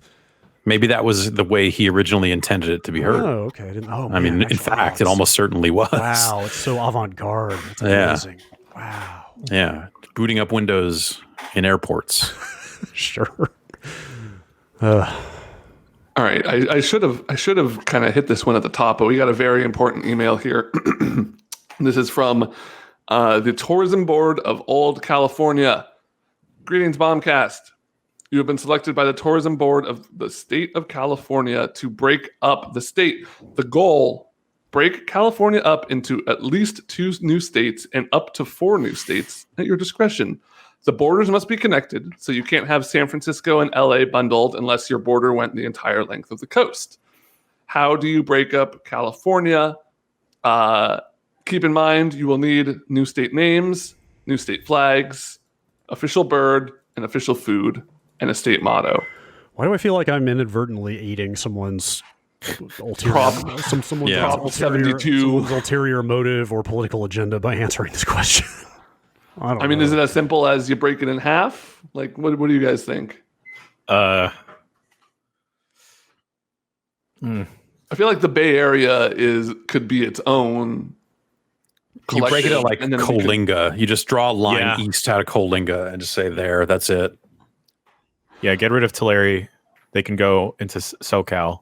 Or Willow and McKittrick and all that stuff. Just Santa Rosa up all the way north that's like, like I'm talking like we just recall that whole area Humboldt. Just move call that all area the just operations up there. New South Oregon. Yeah, I'd say like Roanoke Park rather than Santa Rosa. Okay, just push it a little more. But then that's going to be a nightmare for me and my paperwork. Oh, yeah. Okay. Healdsburg ain't part of the same state I'm in. No. Is the whole state of Jefferson thing like well known to natives of California? Is that just like something you grew up hearing about? State of Jefferson. I don't know what that is. Okay, maybe I guess I'll take that as a no. It's like an extreme Northern California, like basically quasi-separatist sort of movement. Yeah, it's like the further you get into it, you're like, but I assume that is way farther north than Humboldt in that area. I don't know. Yeah, I think it is. Yeah. Anyway, what about let's just like split it half, hot dog style? Okay, inland and outland. It's like a West Nevada. Yeah. So what becomes of what separates other than the border West California from East California? West California has a coast. Okay, so you're looking at their official most food, of the major cities food. I mean, seafood. Yeah, some kind of fish taco with fries in it somehow. Okay. Is probably your food. I could go for some fish tacos. And the bird is like the seagull, the fucking goddamn pigeon. This is like the West Coast rats of the sea. Whatever. And East California is just it's a bird, but the bird is addicted to meth. I don't know. All right. And there's a fire on both flags. Yeah, both flags are on fire. Yeah, all right. These flags way too are real. made of like some kind of. These flags are made out of whatever tents firefighters carry with them that they can throw over them in the event that a fire gets too bad. This is getting way too real for me. Next email, if you please. Hey, Bombcast, Mike from Chicago here. He didn't actually say that. I just threw that in so it sounded right. So last week there was an email about not opening new shampoo because of not showering. That reminded me, I also have a... What? Go ahead. Sorry. Somebody wrote in saying they had a bottle of shampoo for 7 days that they hadn't opened as a way of saying, hey, I haven't showered in 7 days. And then asked, how long have you gone without showering since this whole thing started? Well, I also have a brand new bottle of shampoo that I haven't touched in over a week because I add the water to the last tiny bit of shampoo that won't come out of the bottle and make it last for at least another week. My wife thinks that is an absurd thing to do and to just move on to the new one. On a food-related note, this is where the email went from like, okay, we can talk about this too. We have to talk about this. Growing up, my father used to put water in the last bit of ketchup, and the entire family thought that was the most revolting thing ever. Ooh. Do you add water to shampoo or condiments, etc., to make it last a little while longer? Shampoo, fine. The ketchup thing, No, nothing I'm gonna eat. Because then I start thinking about like watered down ranch or watered down barbecue sauce. I could see you with a little bit of ranch, maybe. What? Actually, Why? just a Or little it's like, bit. what if you start doing that with like your olive oil? It's like, I'll just put a little bit of water on. Well, it's literally oil and water. I think that is by definition not going to work. But like, I could see if you just put like just a little dribble of water in the ranch and shake it up to get it all off the sides. What if it's like a little bit of bit. buttermilk in the ranch bottle? Okay, all right, sure. Yeah, Sure. You just have you have your mixers, right? And it's like water, milk, barbecue sauce. Okay, yes. And those three things you could incorporate into any bottle and just shake it around. I totally am on board with like doing that for shampoo because like, yeah, you're saving a little bit of money. Nothing Yeah, wrong but with I that. feel like that's something you discover like when you're already in the shower and you don't want to get out and find the new bottle, or maybe you haven't bought a new bottle yet. You're like, oh fuck, and then you just gotta do it because you're in the middle of it. But I don't know. Where I'm from, that's known as getting the good out of it. What could you put in a bottle of syrup to get that syrup out? Codeine. Just cut up, open the bottle, and just stick your hand in and just wipe it out. Yeah. Okay, yeah. Just grab a waffle and just smear it around the inside of the bottle. Yeah. Good tip from Delicious. Chad. You just warm it up a little bit. Yeah. Just put the shampoo in the microwave. Just put the whole plastic bottle in the microwave. Yeah. Yeah. All right. I guess we should ask a video game question here. God. Adaptive triggers. Hey, all. As the release of the PS5 gets closer, I can't help but think about the adaptive triggers on the DualSense. Sony has told us of examples of the trigger locking up if your guns jam or feeling the tension in a bow. And while that's all well and good, I was wondering about another possible way to use the triggers. One of my favorite things about the Xbox Elite controller is the trigger stops. Playing a shooter, it's nice to have that short throw for quicker twitch shooting. Do you think that with the adaptive triggers, this could be a feature built into games or perhaps a system-level setting on the PS5?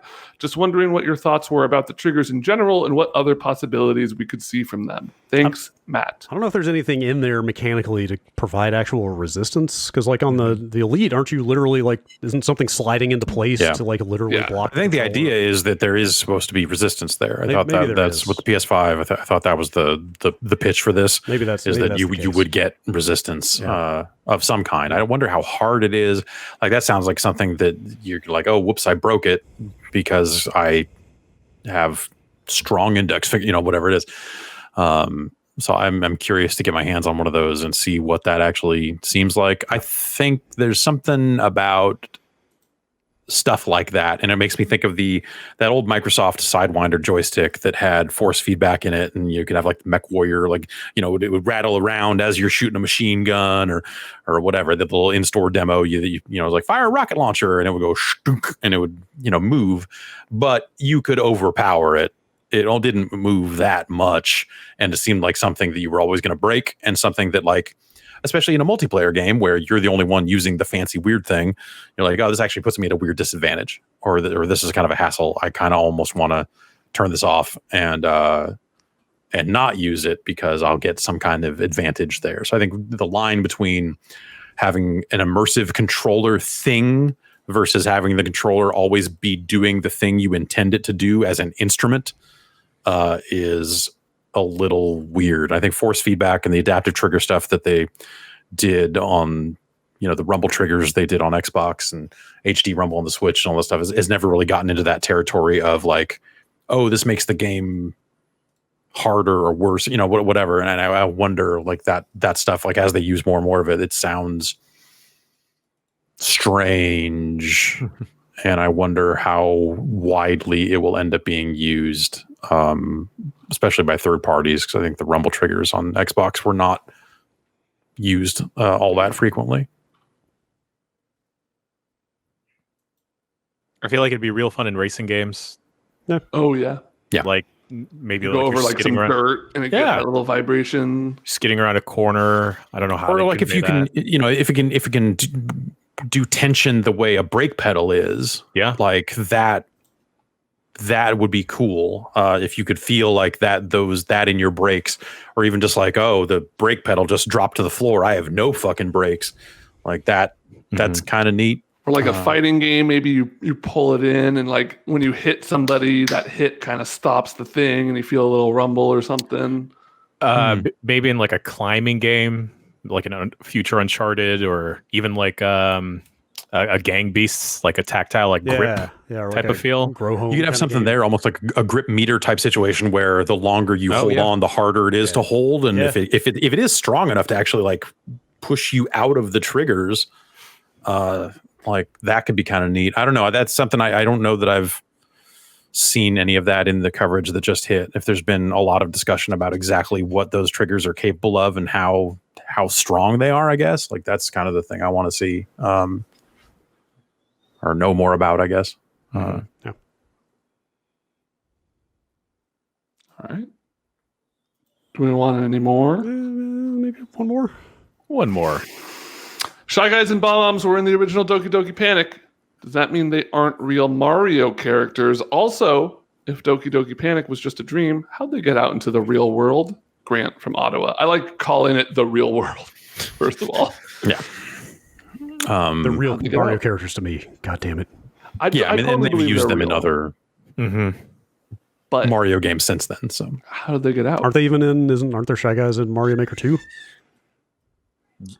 Or did I dream that up? I thought they're. I don't think they're Shy Guys. I thought they put some kind of Mario 2 characters. Put like Phanto and Phanto's in there. I could have sworn the Shy Guys were one of those. Maybe I dreamed that up. They like I have to go back there and look. I don't. Made their way into the Mario 1 tile set or whatever. Yeah. I guess maybe it wasn't. Are we in Brad's dream right now? Oh, no! Wait, you could pick up Goombas. Was that it? Oh yeah, they added that. Maybe that's what I'm thinking. Yeah. Okay, that's what I'm thinking about.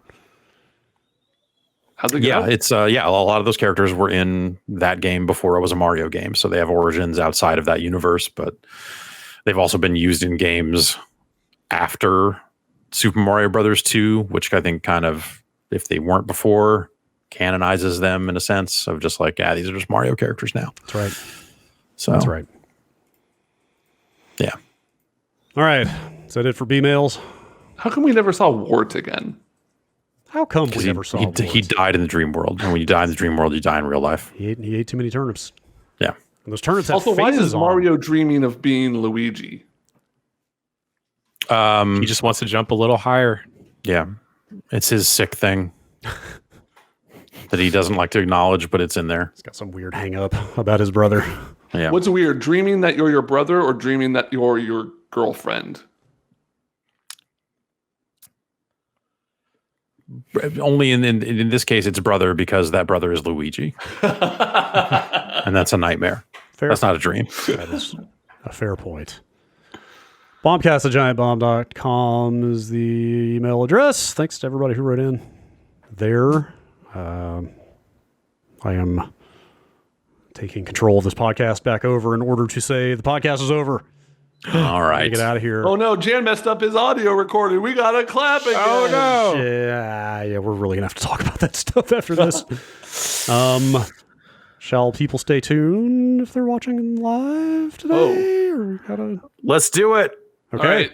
Game time decision has been made. There will We will stick around and we will we'll take some questions out of chat. They saw their shadows. There will be an after show here. Yeah. Chat's very excited about this.